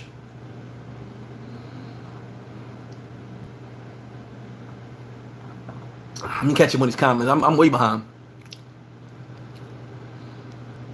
Mark B, facts. They don't see all this. This is a lot of things I'm seeing. Alejandro, no, listen. I respect your opinion, brother. I'm just giving you my opinion, my point of view. I totally get what you're saying. I'm giving you my version. I know I'm not 100% right, but this is the stuff that I'm reading, that I'm seeing. These sources, I'm looking at these sources. I always look at the source too. So no, Alejandro, I need this. I need you to feed back and give me what you got to say, because you may have some info I don't know. So trust me, I love that. Anytime you feel, definitely hop in, jump in the convo, and listen, I'm wrong. If you have some facts, I got some facts. Let's go back and forth. I'm cool with that. Newark residents held a firm protection. Yeah, listen. Believe it or not, the gangbangers that you guys are, oh my God, they Bloods, the Crips, they gangbang and all that. They're protecting the neighborhoods right now. Go figure. But you have not seen it on the news once. You have not. LA. I saw a video where they gave a food drive. The Bloods did a food drive in the jungle. Food drive, cleaning supplies to everybody. And the dude said, man, we don't do that rioting and stuff. We're going to go protest later, but we need our neighborhood taken care of first. I said in his voice, our neighborhood taken care of first. You understand? They're not showing that, though. Why is the news not showing that? Because that's not what sells. What sells is controversy. What sells is violence. You want to see violence. Do you know when I'm online and I see a dude flipping about to break his neck, I scroll. A dude with a gun and about to shoot a guy, I scroll. I don't want to see that crap. I didn't post none of this stuff I'm talking about on my Instagram because I don't believe in negative images. You guys are getting all these negative images. Do you know what it's doing to your psyche? Anita Smith, Devon, please step in. Do you know what this is doing to your psyche right now? Seeing all these negative images, seeing all this rioting, do you know what it's doing to you? It is giving you PTSD. It is giving you anxiety. It's making you fear another human being. It's making you weary when you see 3 or 4 human beings on the block when you're walking down the block. It's making you scared. Fear is what media does. Fear. American media is the only media in the world that does all this. With all the fear. With everybody's dying. Everybody gets shot. Everybody gets killed. It's crazy. I think the curfews right now just test the martial law. Real talk.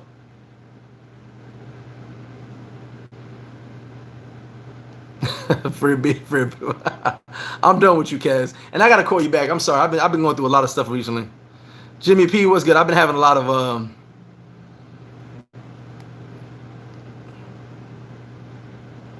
I've been having a lot of issues, my personal issues recently.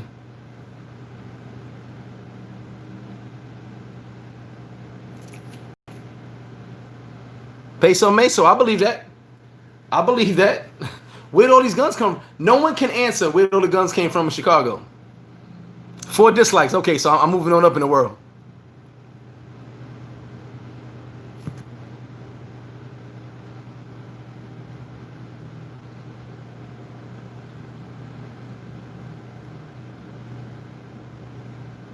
Man, I try to tell you guys what I know. Jason Proudmore, I did hear that about DR. I haven't seen it. Now, I haven't seen it personally, but I did hear that about places, people going to incite situations in certain areas. I did hear that. I actually, Jason, I actually heard a friend of mine in Santo Domingo had said specifically that a certain political party paid some people to burn down these 2 buildings. And those 2 buildings were so important to the community that with them gone, a lot of jobs were lost. And later, the political parties would come in and buy it and take over that community. And because they were the opposition party, but this was such a big business. These 2 businesses so big in the community. It was a long time ago, but I did hear that. So you might be right. I don't put it past any government, anybody. Alejandro, definitely pull up, man. We definitely have a great convo, brother. Like I said, I don't know nobody's opinion. I'll never tell you you're wrong. I'm just gonna tell you what my version, and I want to hear your version because you may have seen another video I didn't see. You may have seen another report or you may have been on ground zero. You may have been in the protests and seen it for yourself. So for me, I'm always gonna listen and always read because there's something that you know that I don't. There may be things I know that you don't. So trust me, Alejandro, definitely come get with me. We sit down and kick it. Well, the real estate market, Edwin, is going to go down anyway. That was predicted to go down anyway. It definitely is time to listen. The problem is, are they going to burn those banks down? Anita, hold on. Here you go. So Anita Smith said, we're talking about CNN and the police. She said she didn't know when she been living 15 years. I had no idea, and I know that CNN building. I know that building. Everybody knows that building. I had no idea it was a police station in the building or some type of police thing in the building. I had no idea. And Anita just said she'd been there 15 years. She didn't know. So here's the thing. If I call them Atlanteans, AT aliens, live in Atlanta and don't know that's a police station in the CNN building, how the hell did these riot? How the hell did we riot and break the windows? How? They didn't know. Most people probably bust in there were like, oh, there's a police station in here. No, it was set up. It was planned. It was, listen, come on, guys. She just said it. 15 years, she didn't know. I don't know too much. You know what happened?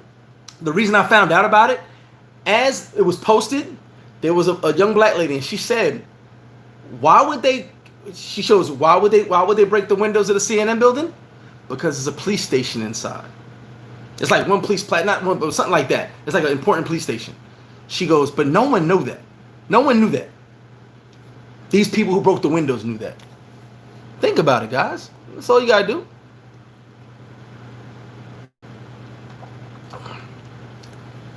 You was right there, Money. Yeah, but a lot of people didn't know. A lot of people didn't know.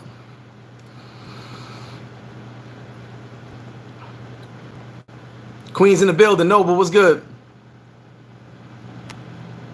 I got 7 thumbs down. Damn. Gotta get that up. We lost like 30 people in the live. What did I say about the crack? Selena for life. What's good with you, love? I said something about crack. Must have some ex-crack kids mad at me. Sorry, guys.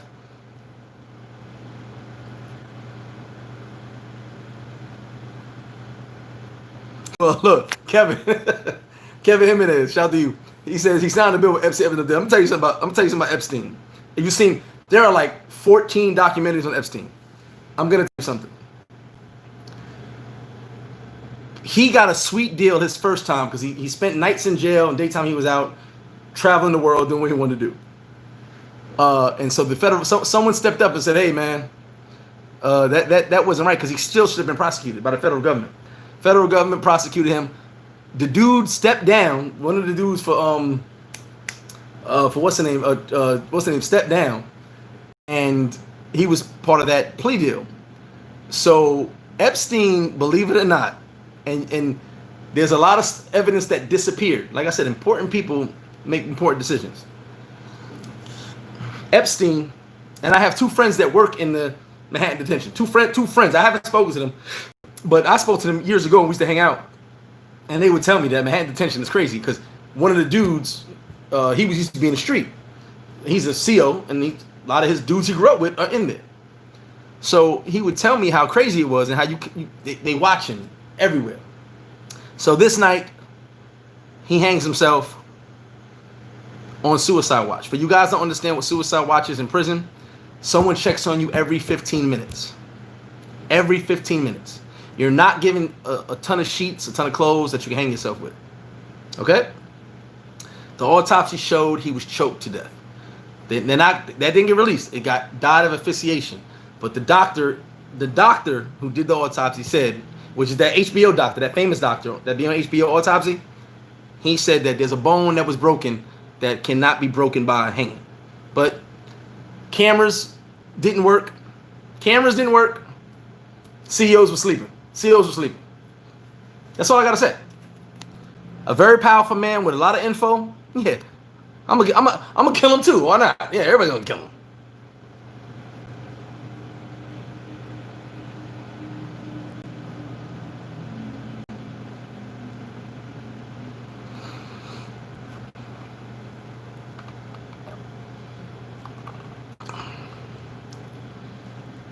Yep. HS 100%. It's our own community. This is why I love that the gangbangers are protecting the community. But like I said, you're not gonna see that on the news. I just found out about it by watching the video, and I saw a friend of mine, and we still talk. He was down here like 2 years ago. He got off parole, came down, hung out with me, and we had a ball. But I just happened to see like the side of his head, and I was like, wait a minute. If he's in the mix, I want to talk to him. And I could have sworn I saw some dudes with red rags on, but I don't know. I couldn't really see, so I'm like, maybe, but I know him. And he's an ex-gangster, man. He did like 10 years in prison. The dude was about his business, very, very well respected. He deals with music now, does what he does. And he told me, he said he's got the Bloods protecting the neighborhood. He explained, he's talked to two detectives. He actually dealt with detectives in one of the precincts and told them that there's something going on here. We gonna hold it down, but y'all be aware if something happens, we on it. So they're at some of the protests, gangbangers, the guys who you probably despise, are protecting the neighborhood. You're not gonna see that on the news. You never will. You never will. They call the Black Panthers gangsters. Anybody who tries to protect the neighborhood, they call them gangsters. They call them a mob, animals, savages. Listen, they're protecting the neighborhood. That's what we do. We protect our neighborhoods. And these people that are coming from outside don't realize how much we protect the neighborhood because they don't protect their own neighborhood. See, that's what you guys don't realize. Those neo-Nazis, those fascists, they don't protect themselves or their family or their neighborhoods. They don't care about nothing. So they don't know when they come into a black community, we're looking out for each other. They don't know that part. They think what they see is everything you see in a rap video. Far from the truth, obviously. Far from the truth. We look out. We make sure everybody's good. You have your bad, as you do everywhere, but we make sure everybody's okay. So right now, I have not seen one, and I went on CNN, I got ABC, Fox, all that. I went on all of them real quick while I was on my social media thing. I didn't see one report of them saying Bloods were protecting the neighborhood. I didn't see one. And I'm not gonna blow him up. I'm gonna let he does if he wants, he's not on social media. If he wants to post it. You might see it in a couple videos here and there. You'll see just some guys sitting there with some red on, and they're protecting the neighborhood. They're not doing nothing. They're making sure nobody else does anything else. Think about that. You won't see that on TV.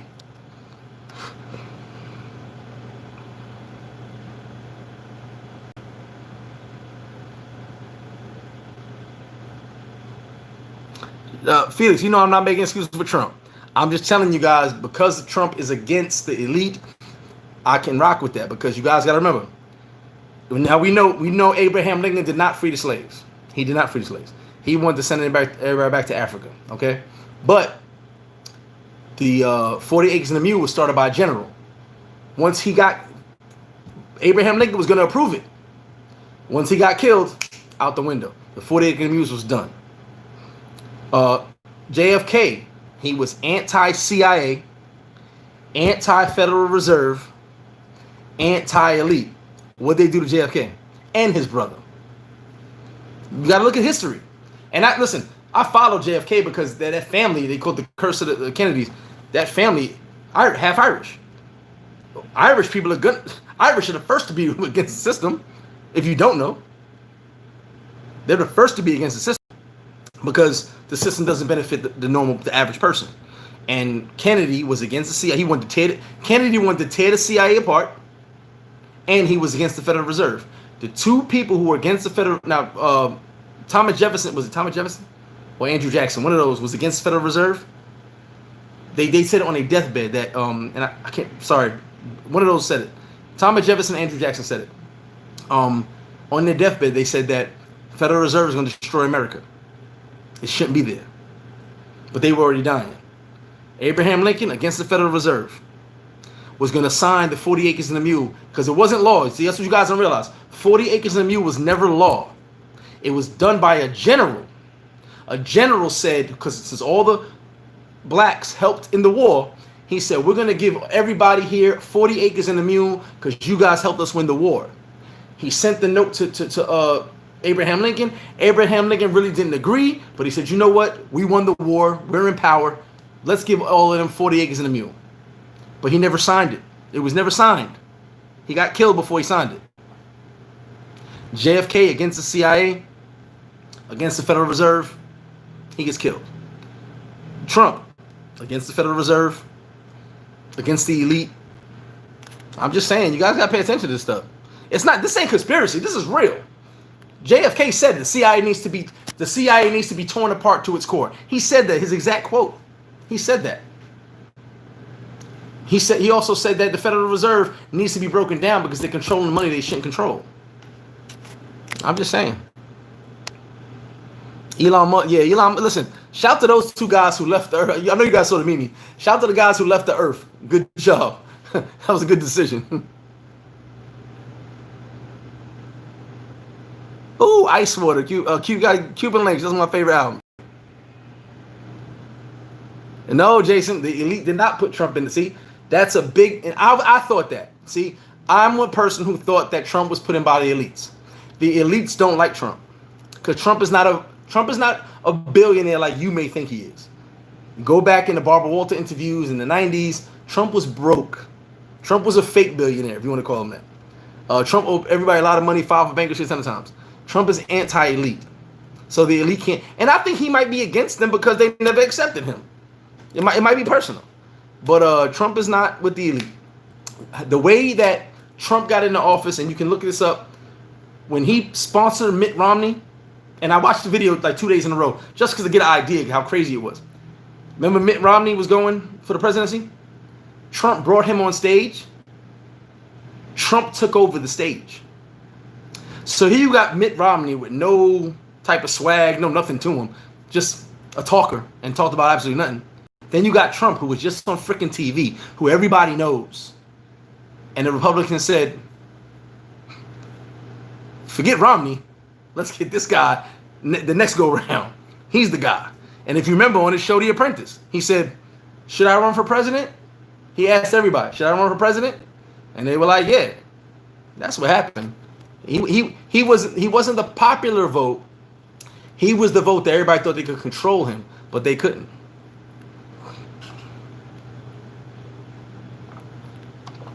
That's fact, earn money. That's facts. Oh, I'm not talking politics. I'm talking with the information I know, because I don't know a lot about politics. I won't lie about that.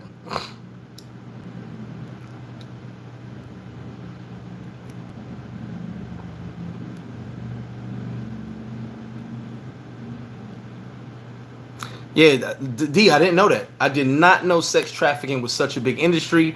I found out recently, but you got to think about it. If it makes all this money, might be something to it. Noble, he was not an adult or film star. George Floyd, if you guys remember the Habib show, he was down here in DR doing videos with hookers. It was on a Habib show. Habib would mess around smashing girls.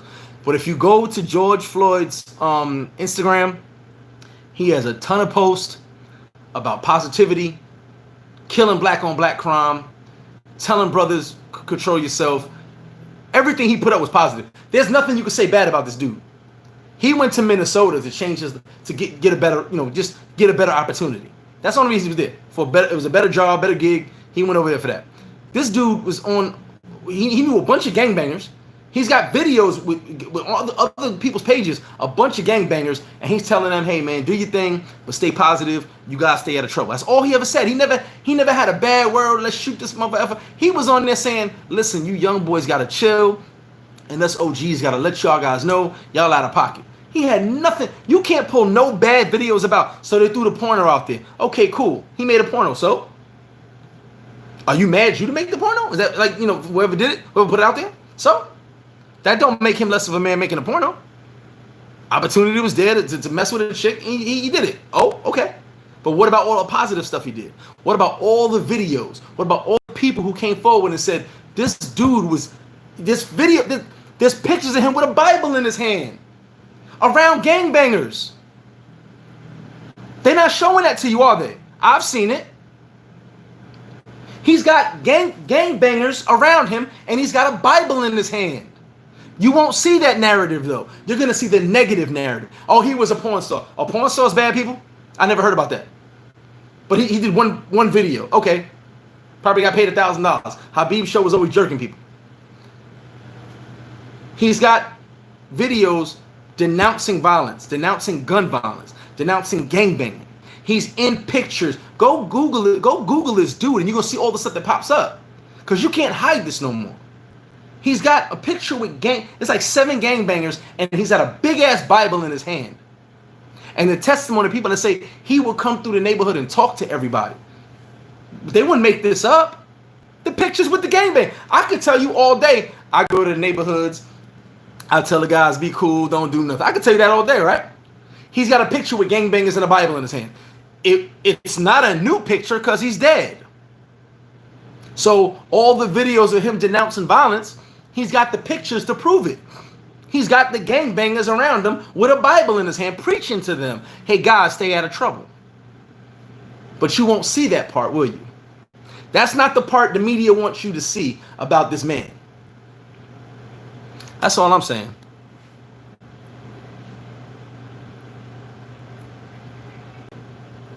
I got way too. Now the mods keep everything straight.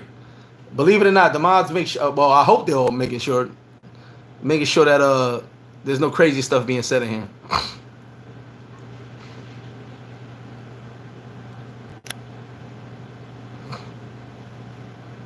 It's always a trick bag, Selena. It's always a trick bag.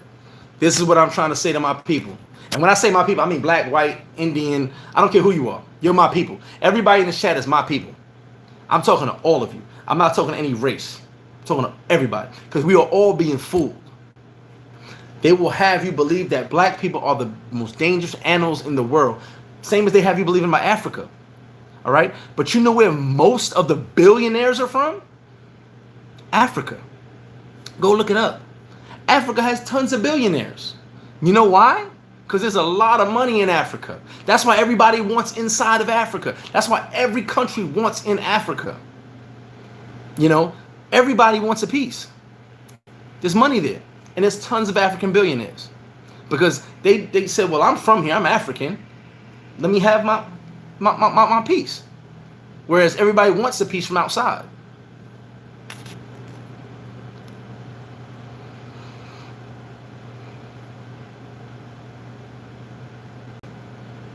Yes, and shout out to D. Bliasso. I don't know him that well. I know Cuomo because he's been around so long. But yes, the mayor is actually not that bad as well, from what I can tell.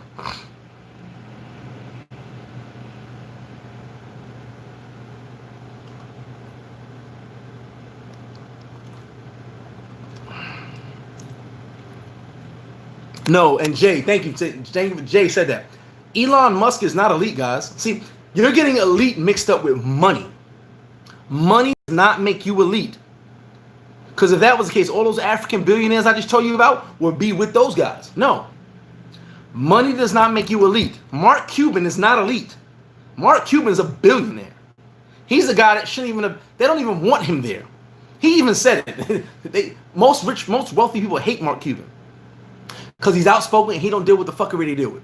So you guys understand, the elite does not mean money. There are many billionaires that don't indulge in that BS that they indulge in. And I ain't talking about the kids. I'm talking about the BS as far as being controlling, trying to take over certain areas and doing certain things and causing chaos.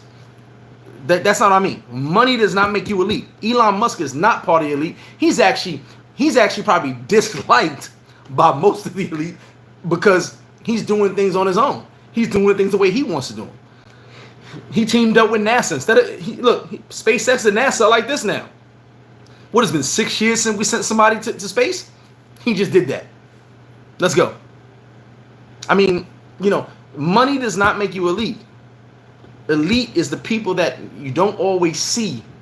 But if you look into these companies, they're the guy making $10 billion a year. They're the guy worth X amount of dollars. Warren Buffett is elite. But do I believe Warren Buffett is involved in all the other stuff? No. Warren Buffett's about him. He's showing you that. He's got his own kids, told his own kids, go get a job. Pay for your school. He's elite because he made good decisions. He's not elite because of his money. I'm sure he knows these elite people love him and they want to, pick his brain because he knows what he's doing when it comes to the markets and stuff. But he don't rock with them.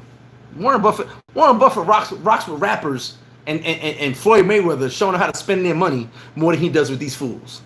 Because he wants everybody to realize you can make this type of money. So it doesn't matter about money.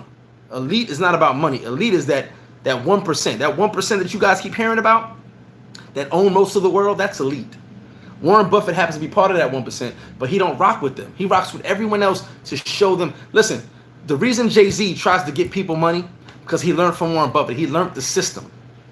You'll never see stuff bad about Jay-Z. You know why? He learned the system. He manipulated the system. Everything Jay-Z does is money. Put your personal business, personal feelings to the side, and let's make money. He shows all the people under him, Meek Mills, all the people with him, how to make money and keep your money.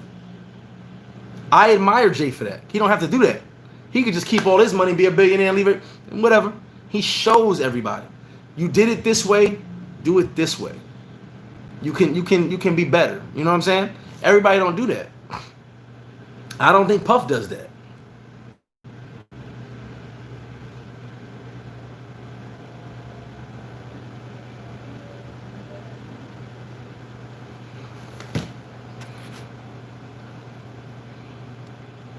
Oh yeah, Kev, yeah. Pay attention to the stock market, you right. Johnny Flocko in the building, what's good? It's Kevin, it's 40 million now. I think it'll be 50 million soon. Rise of the Rothschild. I'm gonna check that out.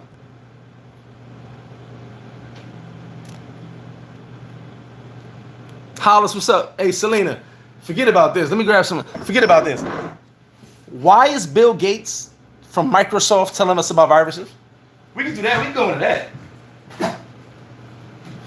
I'm curious about why a guy who made antivirus software is telling me about a virus. At first, I thought he was a philanthropist. Oh yeah, Bill Gates. I watched a lot of his stuff. But now I'm like, wait a minute. All of this just seems so coincidental. And I'm going to tell you how. His documentary, Mindset Matters, guys. Shout out to my homie. His documentary comes out, right? Before the virus, talking about viruses, talking about that. Then it comes out that him and Warren Buffett, they put a lot of money up to go and do clean water for Africa and India, right? Then he's investing all this money in all these places that need vaccines. I'm not thinking nothing about it. I'm like, yeah, Bill Gates a great dude. He's trying to help the world, putting his money to good stuff and getting his rich friends put money to good stuff. I'll be damned if Netflix does not release Bill Gates documentary and right after releases the pandemic series. And a week later we have this. I'm good with my mind. My mind works different. I'm a timing dude too. The Bill Gates documentary gave you information if you watched it, because I know some of you don't care for Bill Gates. If you watched it, yeah, there may be some need for vaccines soon. We got to get the world, get the world right, and there may be a virus that could one day knock everybody out. Okay. A week and a half later, the Pandemic Netflix series comes out. I watch it because I want to see pandemics. Okay, oh yeah, you gotta fix that, yeah. And every episode, it's go watch it. Every episode, you get the vaccine for this. They could wipe out the world. I'm like, yeah, that's crazy. 2 weeks later, the Rona hit. They mentally prepared you for your downfall. They mentally put in the back of your mind, be afraid of a pandemic. Guys, you better follow me with this. And this ain't no conspiracy crap. This is reality. This is how the media controls you. If you didn't watch Bill Gates, which I do because I've been following Bill Gates for a long time, I actually like a lot of the stuff that he's done. It's besides the vaccines, the clean water stuff. If you didn't watch Bill Gates, the documentary of the time with Bill Gates, what that show was, a week and a half later, go look it up. Call me out on it. The Pandemic short series in Netflix comes out. 2 weeks later, America has the world has a pandemic. They mentally prepared you for a pandemic, guys. They told you, prepare yourself. You're gonna need a vaccine. You're gonna have to walk around with it. If you watch Pandemic, they tell you this before it happens. And I was like, wait a minute, wait. I just watched Pandemic, and now we have a pandemic. They prepared you for it. They mentally turned your knobs in your brain and said, we're gonna, what's that show? Like, if you watch Anonymous, where the words were flashing, it was flashing at you. Get ready for a pandemic. You're going to be quarantined. So when it happened, you were like, man, there's a pandemic. I gotta sit in the house. They got you. They twisted you and told you what was gonna happen. And I sat there and I told Paradise Life, I said, dude, I'm going to watch the movie Contagion because that came out a couple years back. This is Contagion. So I want to go watch Contagion so I can prepare myself, because I watched Pandemic and I know what the BS Pandemic was feeding me. I know what they were telling me. Oh, it's an innocent TV series. No, they were preparing you. They wanted you to watch. And I know everybody went back and watched Pandemic once this started. Everybody went back and downloaded Contagion once this started. You know why? Mental control. They prepared you. Be ready. In Contagion, when they shut down the borders and they said, you got to turn around, you can't go nowhere, they were preparing you for that, what was about to happen. They were telling you when Matt Damon and his daughter could not go through. He lost his wife. He lost his son. He had two major losses in his family. And when him and his daughter, the only ones left, they told you can't go nowhere. They then went back to his house and his daughter couldn't go to prom. And he slammed the door in the boyfriend's face out of fear. Don't get near them. They prepared you for this. This was preparation. And by the way, I went and watched Contagion on my own. It came out every single day on 4 separate networks. 4 separate networks the week the pandemic started. Pay attention. It's not conspiracy. I watch this stuff. It's not conspiracy. I'm telling you. They mentally prepared you for a pandemic. Netflix released that crap after it was the Bill Gates crap was released, so you could be ready for it. And you all, I can guarantee you, half of you went back and watched the Pandemic series. Oh, pandemic, let me find out what's going on. Just so you could be mentally ready. Then Contagion, which is just almost what we're going through now, I guess, right? It came from China, everybody got sick. Oh, we got to shut the world down, right? Lawrence Fishburne then told his girlfriend, yo, get up out of here. It got released to the news. Oh, wait a minute. This is all familiar right now. And Contagion, you're like, I told my guys I'm going to watch Contagion. I watched Contagion before the lockdown happened. And then when the lockdown happened, Contagion came on 4 separate networks 5 days in a row. I'm just saying.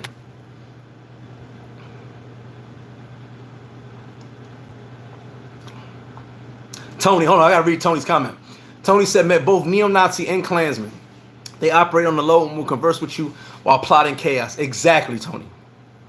Exactly.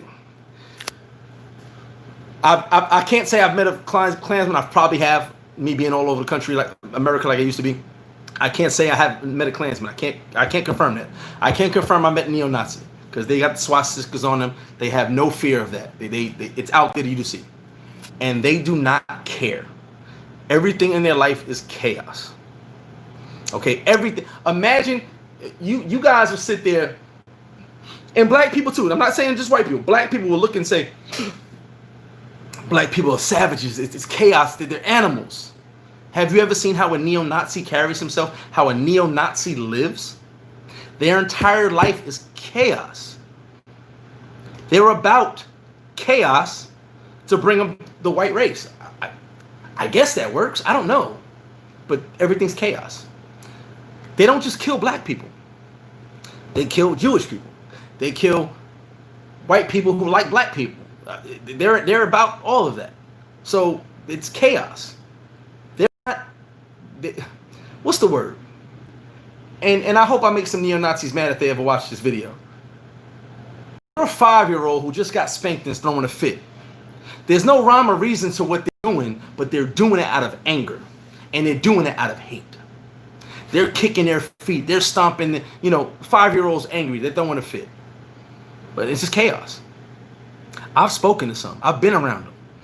And I'm like, what can you say? This is your beliefs. We were in a position where they weren't going to do nothing to me. I couldn't do nothing to them. But at the same time, it's good to hear what people really think about you.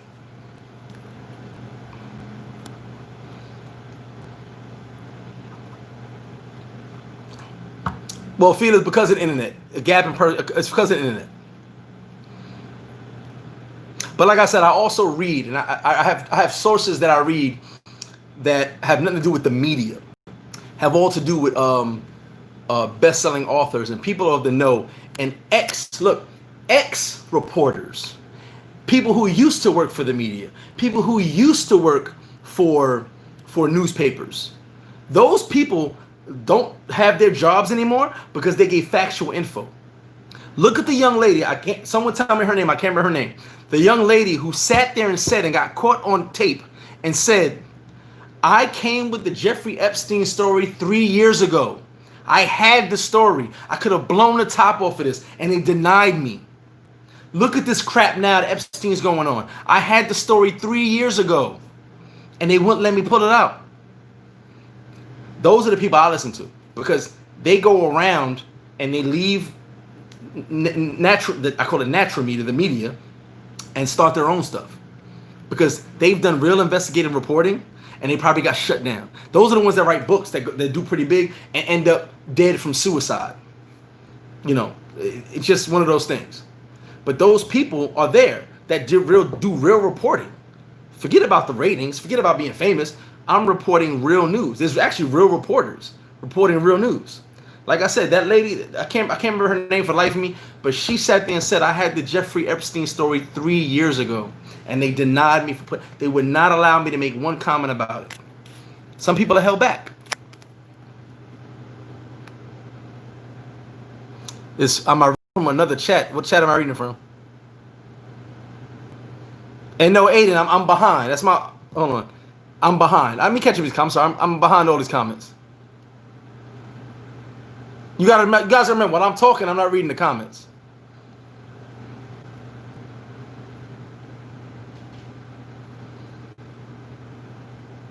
Thank you, Atlanta. I'm getting comments. Guys, right now I'm at 1:10 p.m. and it is like 1:30 right now. Let me catch up on these comments. I'll get to the. So Shenagai Blakely said, I've been in ATL over 20 years and I didn't know the police station was inside that building. Thank you. Nobody did. I know I didn't. And I've been by that CNN building when I lived in Atlanta. I know I didn't.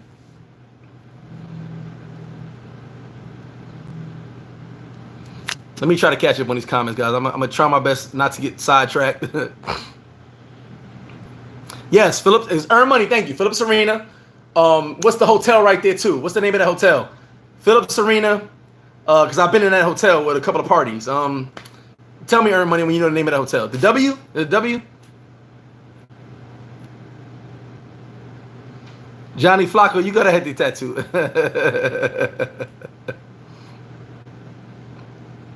Adrian, come through. It's gonna be lit.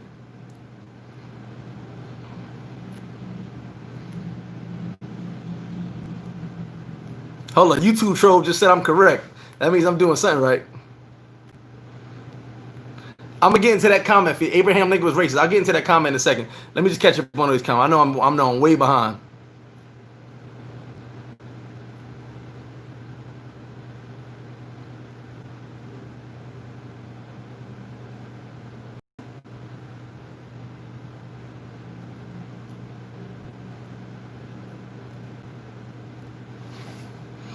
Let me catch up on all these guys. And yes, I'm way behind the comments. I am so sorry.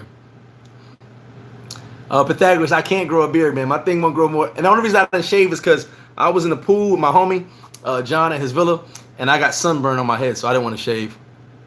And yes, I only have baby chair on chin. Thanks, Felix. Fred Moore, what's good? I heard about Griselda, yes.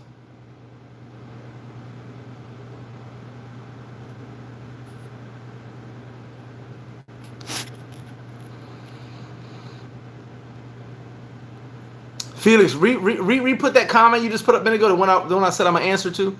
There was a comment I wanted to read, but I can't go back up. Hey, real brother, if I can go to Mars, let's go.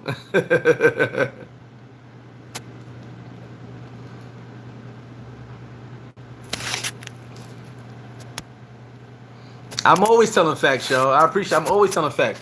I'm telling you guys that this stuff is being given to you in spurts. It's being told to you a certain way so you prepare yourself. It's preparing you.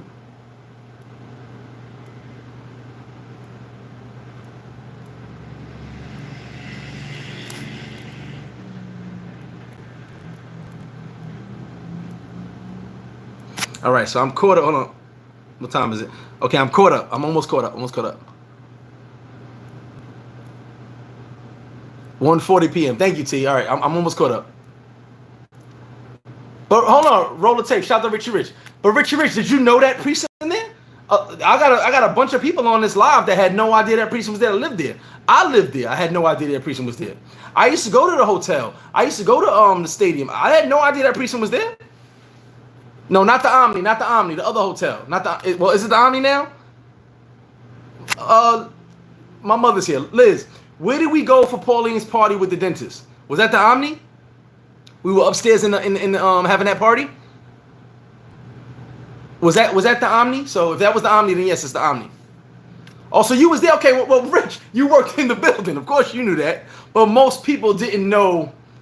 Okay, thank you. Abraham being racist. Ma, was that party that me and Pauline went to for the dentist party? Was that in the Omni? I know it was a hotel looking right at the stadium, the basketball joint. Well, Rich, you worked in CNN, so you knew that. A lot of people didn't know that. Okay, Hotel Omni. Okay, that's what it was, the Omni. So the Omni's right there. CNN, and you have the basketball arena. You know. So let me get to this real quick because I caught up on all the comments. Abraham Lincoln being racist. All right. Do your own history. I'm not here to teach you history. I'm here to teach you facts and give you my opinion. Lincoln needed the slaves to win the war. Okay? He did that. A general, and I can't remember the general's name off the top of my head. You can look this up. A general who was very influential in mixing the white soldiers and the black soldiers. Remember, they wouldn't fight together. But he was influential he's kind of the guy portrayed in Glory as Matthew Broderick. It's kind of him, but except he had a little more power. He goes, we won the war because the blacks were ready to give everything because we promised them freedom. Abraham Lincoln promised freedom. That's all he promised. The general said 40 acres in the mule in the South to every man who fought. Because we would not be here if you didn't fight, right? Abraham Lincoln was part of the group to send the blacks back to Africa. One of his assistants and someone else that was very powerful, I can't on top of my head right now, said that if you allow the blacks to take power, they'll take over the entire country. This was said back then. Abraham Lincoln it was a group of people. One being Medgar Evers wasn't really part of that, but he got in part of it. But it was a group of people that said, let's free the slaves. That's what we promised. Put them on a boat to Africa. Everybody goes back to Africa. They were going to put our ancestors and send them back to Africa, and we had no idea where Africa was. That was their plan. This was a big thing. Look it up, guys. Abraham Lincoln was part of that. He was sending blacks back to Africa. Thanks for helping us win the war. You guys got to go. They were worried about the Indians, and they kind of controlled the Indians to a point. But they knew that if the black people being free and got together in power, we can take over the entire country. Those were the exact quotes. You can look this up. We would take over the entire country. So Abraham Lincoln was with the deal to send them back. The general who offered the 40 acres and a mule, like I said, it was never made law. Lincoln never actually signed it. He was about to, though. He was about to sign the 40. He agreed. He said, you know what? He was talked into it. He said, you know what? Let's not send them back to Africa. Those who want to go, we'll send them for free. But since they helped us win the war, they can help us build the country. They've been building the country. They've been slaved. They've been there. Let us do something for them. And I agree with the general, 40 acres and a mule. The day of the opera, he's supposed to sign it the next day. He gets assassinated at the show. It goes away. New president comes in. There's the 40 acres and a mule. It never happens. So we never were actually signed 40 acres and a mule, guys. For you guys that don't know, it was never actually given to us. It was proposed. Lincoln agreed. He was about to sign it the next day, but he got murdered. Okay? But prior to that, Lincoln was with the plan to send all black people, all, back to Africa. He was working, his Secretary of Treasury was working on how to finance sending so many people back to Africa. They wanted to put them on nice boats. They were like, we ain't gonna put them on slave ships they came in. We're gonna put them on some nice boats. How do we finance that? They were working on that plan. Lincoln was part of that plan. Just so you know. So yes, he was racist. Actually, it's weird. I guess you call his confidant, was black. Was an ex-slave. I can't remember his name for the life of me. I studied Abraham Lincoln. I did reports on him back in the day.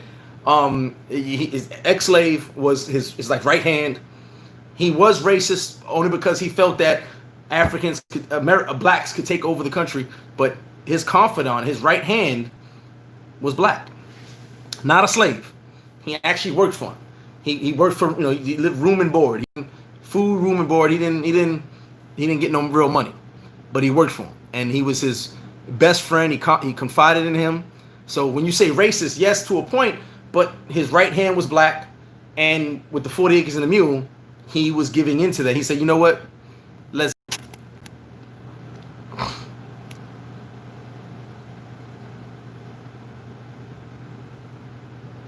Yeah, but Rich, roll the tape. Shout out to roll the tape. See, you worked there. Everybody didn't. If you're on this live, about 4 or 5 people already said they didn't know it was there. I didn't know it was there. And I was at the hotel partying through a bunch of different parties.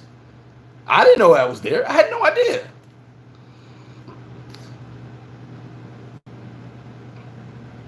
What's good, St. Jake?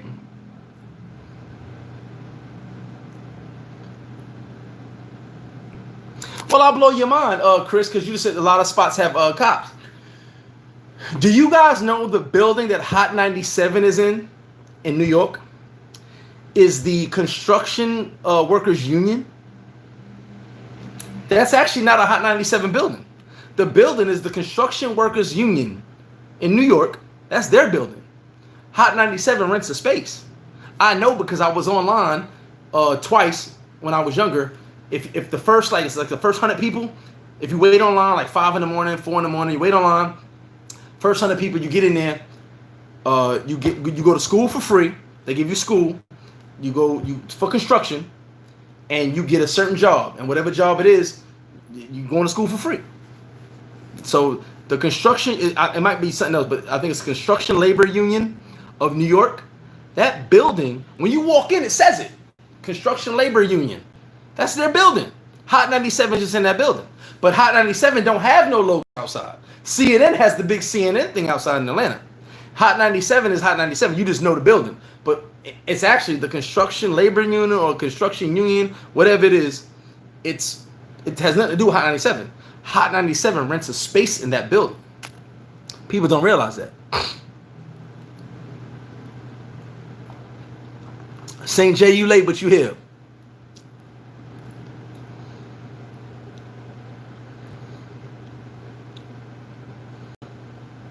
I agree, Rich. Rich, I totally understand. I'm just telling you, I didn't know it was there. Now, I lived in Atlanta. I lived in Atlanta for only a year, but I was in Atlanta. How I used to be in DR, I was in Atlanta every week.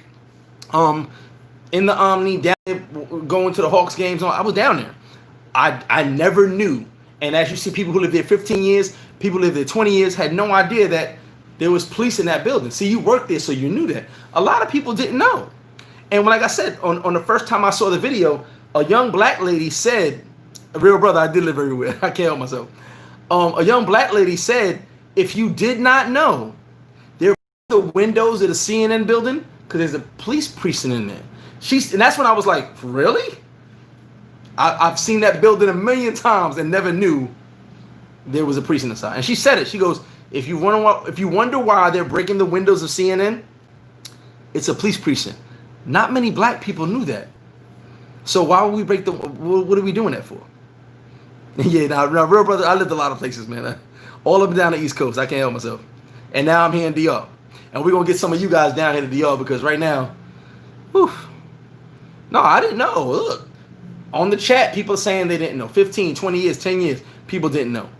I was over at the Omni Hotel, many reasons.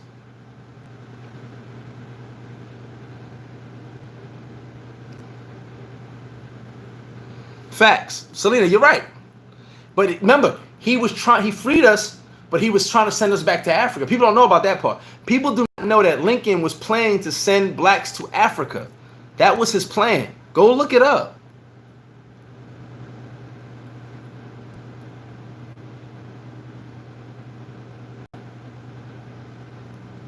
Sean, you be good, brother. William, I'm always right. Even when I'm wrong, I could have been right.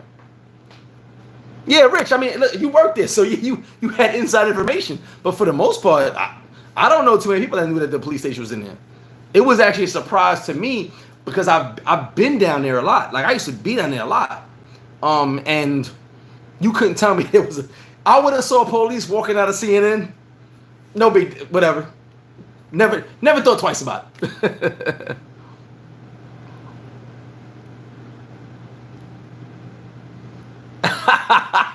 Real brother, we're going to charge extra for napkins, baby. Extra for napkins. Fred Moore, I appreciate it. Yeah, I saw the mayor flipped out over that. I did see that. I'm going to check that out, Marty. Forced in the Glory. I'm going to check that out. Brugal and apple juice. Uh-oh. I'm writing in my phone right now. Forced in the Glory.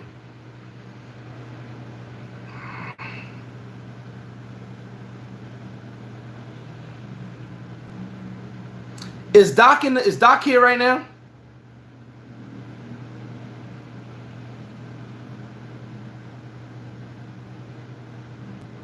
Shout to Paulette Pace. I just seen you send the Cash App.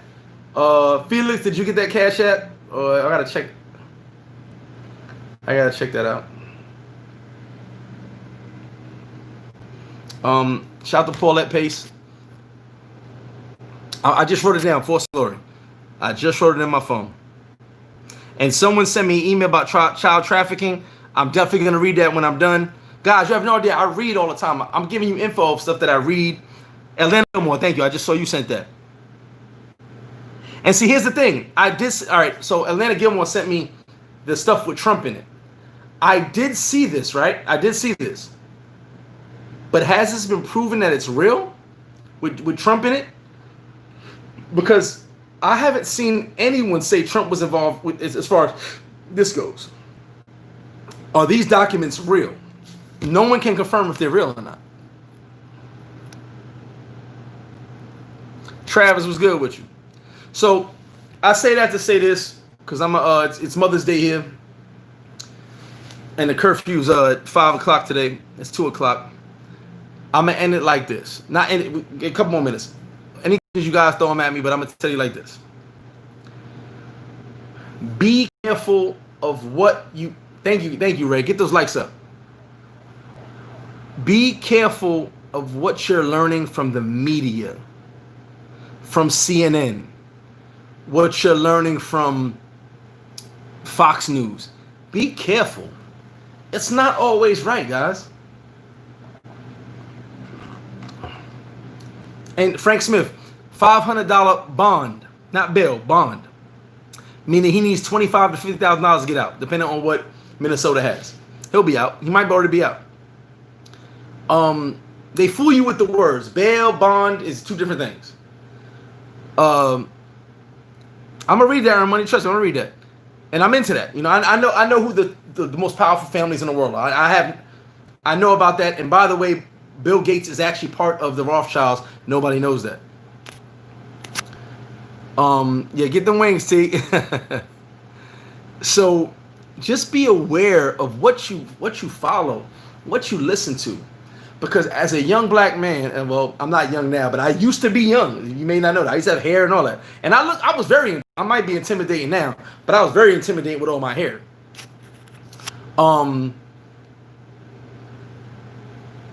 I personally I know the thugs. I know the gangsters. I've been around that, right? We don't do shit like that.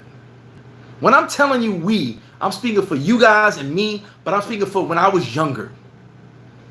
Okay? There was no social media for us to take pictures, breaking the window, running the Louis Vuitton store or Gucci. That didn't exist. And if we're going to break into Gucci and it's that easy, we're going to do it every week. We're not going to do it during a riot. Why? Let's go to the next week and restock the shelves. You know? And I just know that someone like myself and the people I see and my son and my children and the people I deal with and my homie who has the Bloods in Brooklyn monitoring the streets right now as I do this video. They're not doing none of that stupid stuff. But if you watch the videos, all the videos I see are people who are not from the area doing the damage. I watch the videos, guys. 20 hours of social media. 20. And it's not people from the community. It's people from another side. Luckily, that last video had the anarchy. The dudes had the Antifa, which I call anarchy. They had the anarchy flag, the A with the circle. And they were saying, justice for George Floyd. And they all had machine guns. Wasn't one black person with them. They weren't even walking towards the protest. They were walking away from the protesters. You have to understand, media is controlling. I might get this video blocked. This video, I'm definitely not making no money. But listen, I tell facts. The media has controlled all of us for over 30 years. It has. What we have to do is understand that don't believe the first thing told to you. The good thing about Facebook, the good thing about Instagram is that no matter how many times they take the video down, it's been shared 100 more times. If the video is that important, they try to take it down, it's been shared 100 times. You can find it. Someone has it. And then they pull it, like I download videos, they pull it and put it in the WhatsApp groups. Or post status. Or go back and repost it on Instagram after it's been taken down 10 times. So, it's there. It is there, guys. And all you got to do is open your eyes and look. I'm so sad what happened to George Floyd. Come to find out, he worked with the cop. He worked with the cop. Look that up. They worked in the same. The club owner came out. They worked in the same club. What she did was say she don't know if they had a personal relationship because the cop worked outside, he worked inside. But how many people you worked with you didn't know, or at least said hello to? They knew each other. Then there's the video came out yesterday with the cops beating his ass inside the car. I don't see the video where they got him to the floor. I saw the video when they put him in handcuffs, sat him down outside the store, picked him up. He's not making any noise. And now the video where he's inside the car and they're beating the hell out of him inside the car. He's handcuffed the entire time. He's handcuffed for more than 30 minutes. But they're on the floor on top of him, handcuffed. So you can feel how you can give me whatever you want to say about that. That was a murder. And like I said, they knew each other. They worked at the same nightclub. It's documented. Look it up. He was the undercover cop outside. Floyd was the bouncer inside. The news don't tell you everything. You got to go find this stuff. The ex-wife of that cop that broke up the AutoZone and wrote free stuff inside, that was his ex-wife.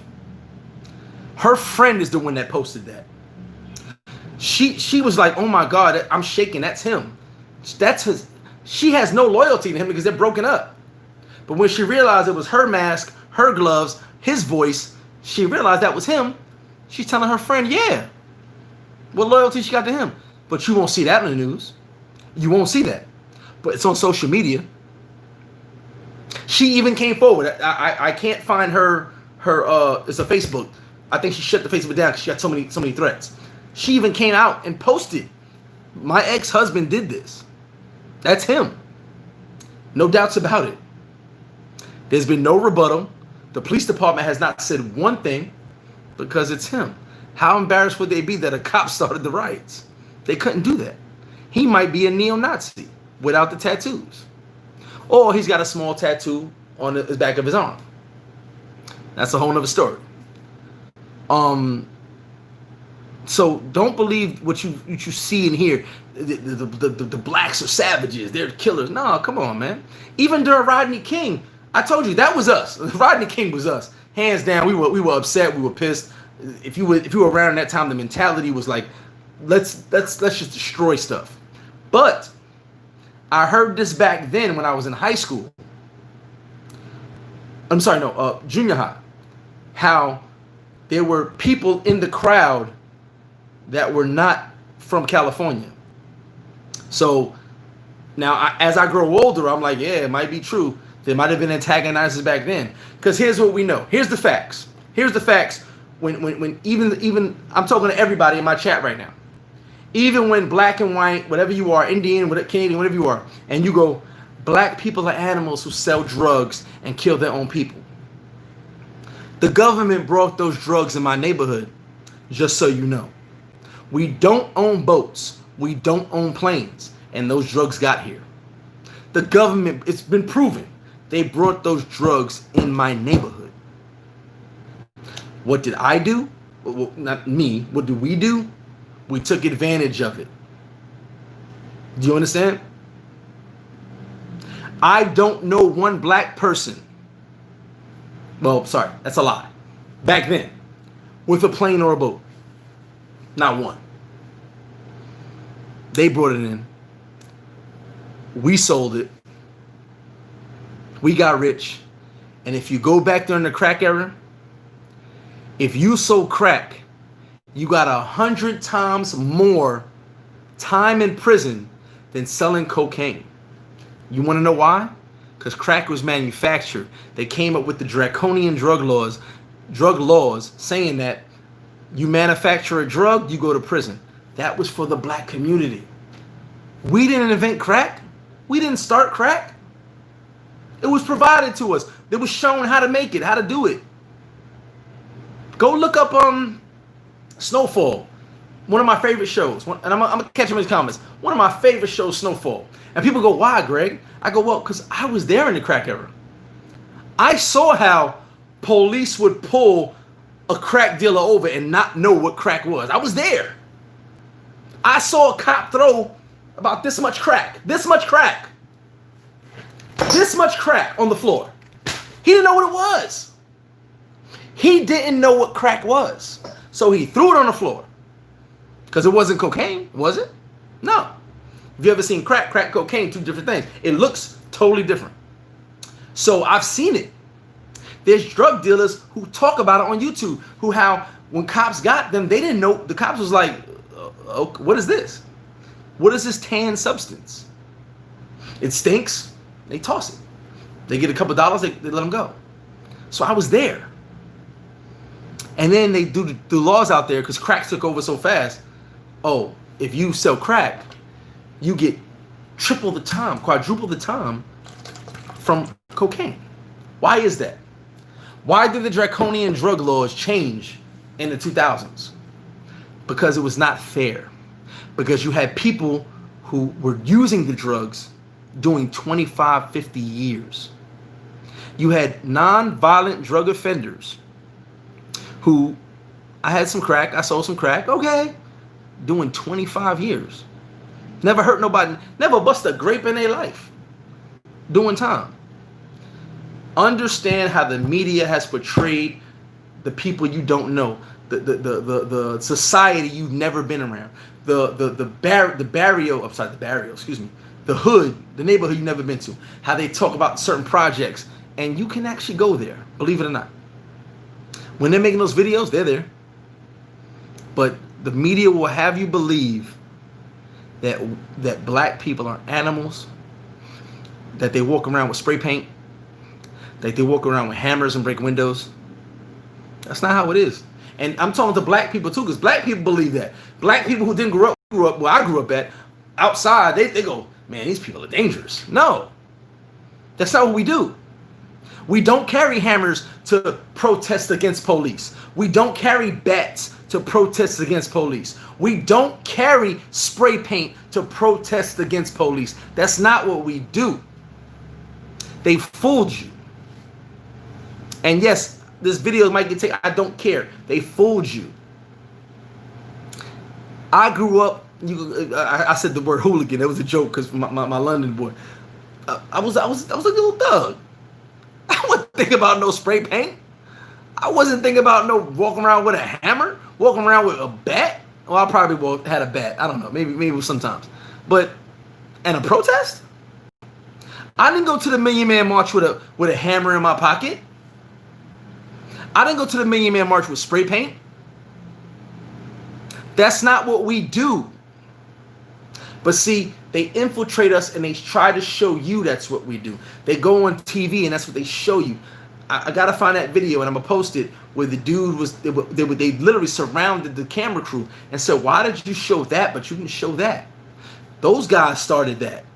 You showed the black people doing it. You didn't show the white guys who were running to the block breaking those windows again. And they told them, get the hell out of here. Get out of here. You're trying to make it, you're changing the narrative. The narrative is what they want you to see. The narrative is what sells newspapers, what sells clicks, likes, what gets you to watch CNN. That's the narrative. They don't like that. This video is going to be demonetized as soon as I press the button. They do not like that. Chris Jones said I might need security. I might need it, but I'm all right. I believe in myself.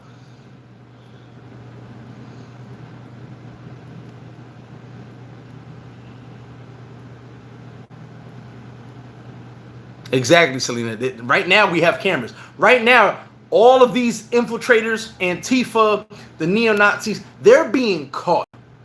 The cops are being caught. Everybody's being caught on camera. And then, oh, the pile of bricks. Oh, true. Thank you, Black Moon. Did you guys see the pile of bricks in front of the glass building? How did the random pile of bricks? I don't mean to raise my voice. That made me so upset. That upset me a lot. I was enraged at like 2 a.m. watching this video. And you know what the dude said? It might have been a chick. I think it was a chick. You're not gonna get me. I just did jury duty and those bricks weren't there. There's no construction within 4 miles of here. Why are those bricks there? Oh, y'all gonna put them there because it's a glass building. Let's break the window. See? Do you see this? Someone randomly dropped off a box of bricks. The bricks just sitting in the middle of the street. It's the same as that guy saying, free stuff inside, go inside. Antagonizing. You ain't gotta believe me. The problem is a lot of you believe the people who tell you stuff, who lie to you. And I'm going to tell you something about the media, which is why I love that young lady who talked about Epstein, which is why I follow ex media people, people who work for the news stations, people who work for the newspapers, and they left and wrote books and did their own thing. You know why? They know that the truth is not given to you, so they give the truth. Some of them are in hiding writing books. They're in hiding. They're hiding because they know they could be killed, and they're telling you the truth. They send their books out and they disappear in the woods wherever they're at, and they tell you the truth. I follow them because they were in the media for years, and then when they found out, well, we're not telling the truth anymore, they tell the truth. It's amazing, but believe it or not, a lot of us, a lot of you, and I say a lot of us because I'm with you, because I was to a point, but then I started realizing the media is full of ish, where we just believe what we're told. Take the clip on your ear, walk down, go to the next lane, make the right, follow the footsteps. You're a bot. Listen to what I tell you. It's sad though, guys. It's very sad. Let me catch up with these comments and I'm gonna get out of here.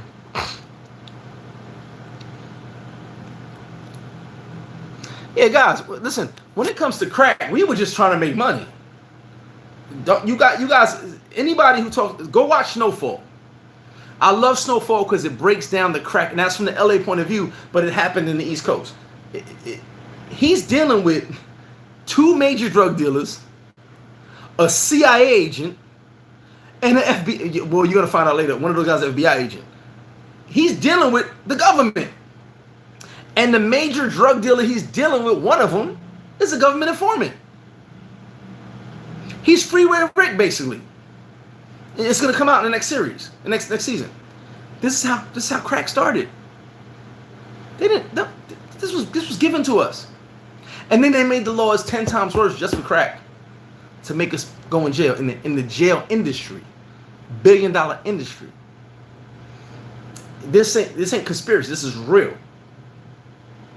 This is real. What I'm telling you guys, and what you guys don't understand is, you see the videos of crack dealers being arrested for selling crack and killing the community. You didn't see the guy in the van that brought the drugs over there that didn't get stopped by one cop the whole time, bringing the guns and drugs into the community and say, hey, you guys go do what you do. Oh, by the way, I think those guys down the block, they trying to take over and put that. That's how it started. That's how all of this started. It was smart guys that got out and said, yeah, I ain't with this. And you know what? They trying to pin us against each other. It's always been going on since the history of time. Organized crime, bootleggers. It happened to bootleggers. They were doing it to the bootleggers. Pitting them against each other. The problem is we follow what the media tells us, and it's a lot of it is BS, guys. William said, what does crack look like? Crack looks like tan. Yes, that's what I'm talking about, Selena. The pallets of bricks, yes. Listen, 905. The cartels and the guns. Listen. Iran-Contra.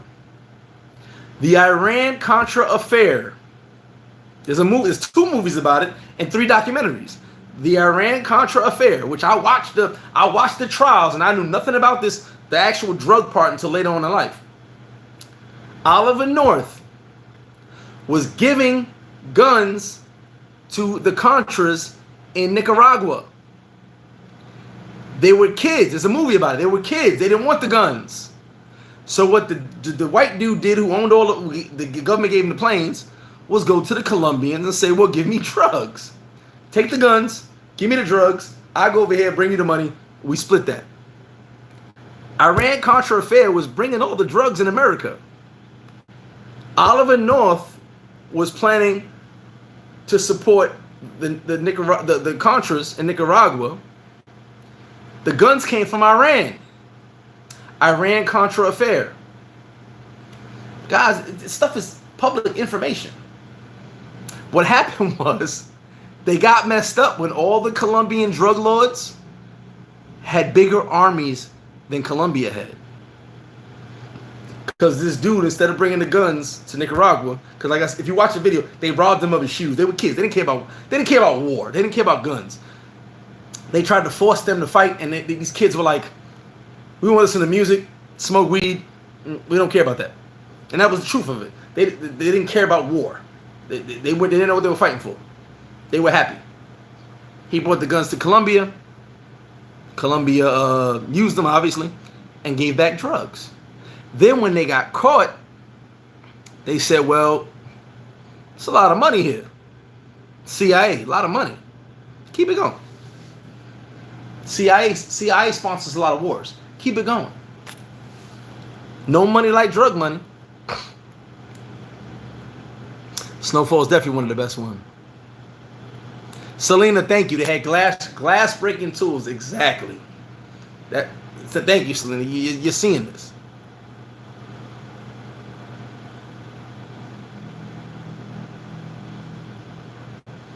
No name. We didn't land up Plymouth Rock. It landed on us. You better believe it. I appreciate that line. Guys, I only spit what I know. I'm not giving you no BS. I'm not 100% right, but I'm kind of right, and I'm never wrong because I'm from Southside Jamaica, Queens, and we're pretty much never wrong. So it is what it is.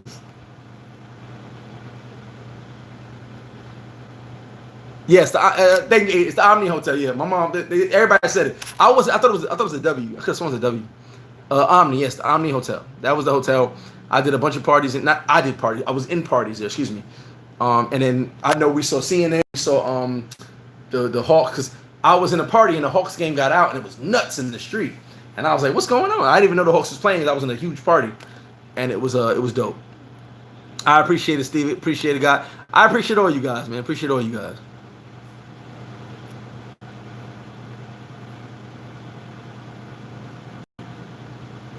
Selena, I heard. Congrats. Be safe out there. I heard Las Vegas is opening up. Be safe out there. I did hear Las Vegas. My ex-wife, half her family works from New Orleans, works for Las Vegas.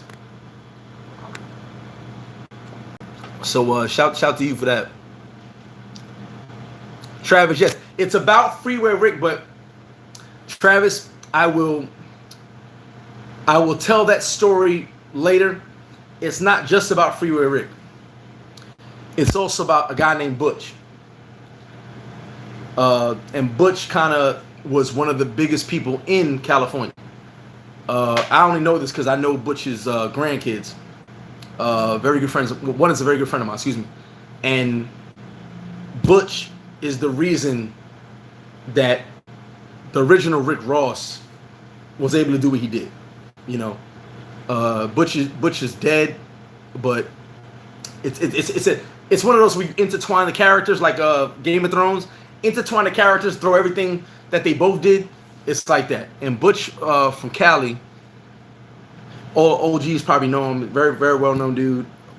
Butch was so instrumental in allowing the drugs. Like he had so much power. He actually hooked up with these people to bring the drugs in. Rick Ross just monetized it. And while Butch was in Colombia, Butch was actually doing one of the probably the first or second black person ever actually dealing with Colombians, which later became that other dude. I forgot his name. The other dude who had like this him and Cali Cartel were like this, and it's in one of those snowfall things. But yeah, he was one of Rick Ross actually was the name. Butch was the guy who set that all up. So there's a lot of stuff behind it, and I only know this because when you go back to see our social media back then was this person, and you had to know somebody. So I got to know certain people, and I always heard these stories. I didn't know who Rick Ross was until way later. I know who Butch was when I was younger, and they would always say, "Yeah, Butch this, Butch that." And he actually connects to New York. So that's another story. But this is things like being in the environment I was in. You speak to people who were of the know. You know, there was a story one time I told somebody where I was in a situation, and it's about 10 dudes with me, not all with me, which in this area. And this one dude's mouthing off. He's like, yeah, you guys don't know so and so. So and so said this. So and so does that. And I'm about to say something, and the dude next to me says, you don't know him. Because if you knew him, you would never say his name. I co-sign it, and I go, yeah, like, you would never say this dude's name. Like, who are you? Why are you even saying his name? Because no one says this guy's name.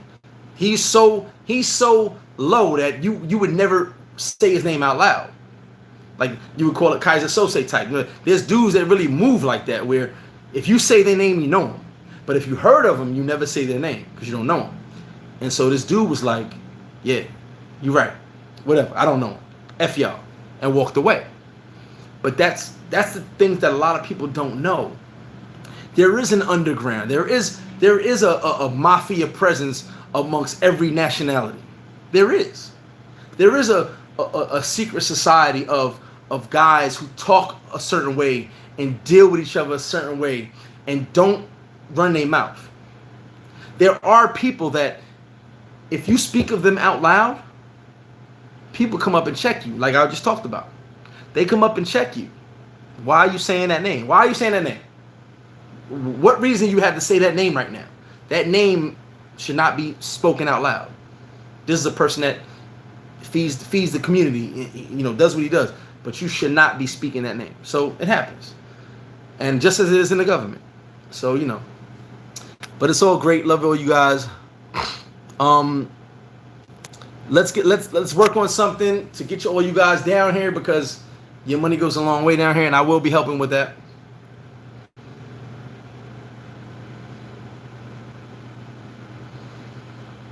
Oh, shout to you, Selena. I appreciate that. Listen, for you guys that are in the chat right now, I'm gonna tell you what I am. I told my boy John, he laughed at me. You guys ever seen the movie Slumdog Millionaire? Where he went on the show, like the Who Wants to Be a Millionaire of India, right? And he didn't really know the answer. He wasn't that smart. But he had life experiences where he knew the answer. That's me. I'm pretty smart, I guess. But I have life experiences that taught me a lot. I've been lucky to be around so many people in my life. I'm blessed. I feel blessed every day. I'll tell you guys, I've said it probably 10 times on these chats. From the crack house to the boardroom, I've been there. I've done it. I'm not giving you nothing. I don't talk about no BS. I know tons of people in music and acting, but I don't shout them out because that's not they do what they do. I do what I do.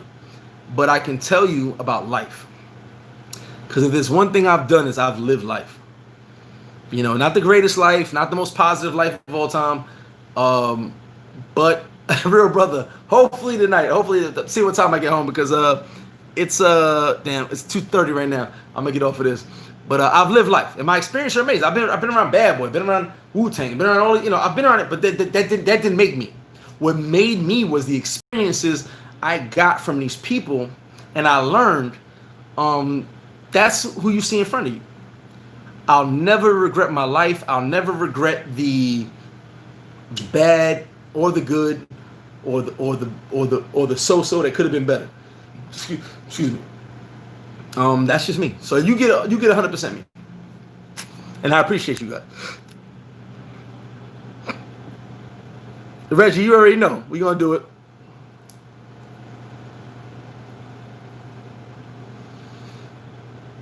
$29, appreciate you. I appreciate you guys, man. 905, appreciate you. So listen, I told you guys I got the video coming out tonight, just on information, so you guys are informed.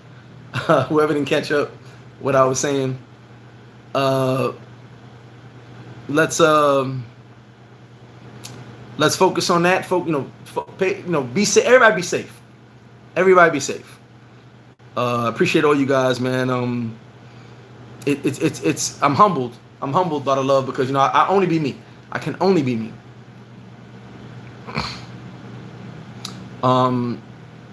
And I share I appreciate Avante. What's up, baby?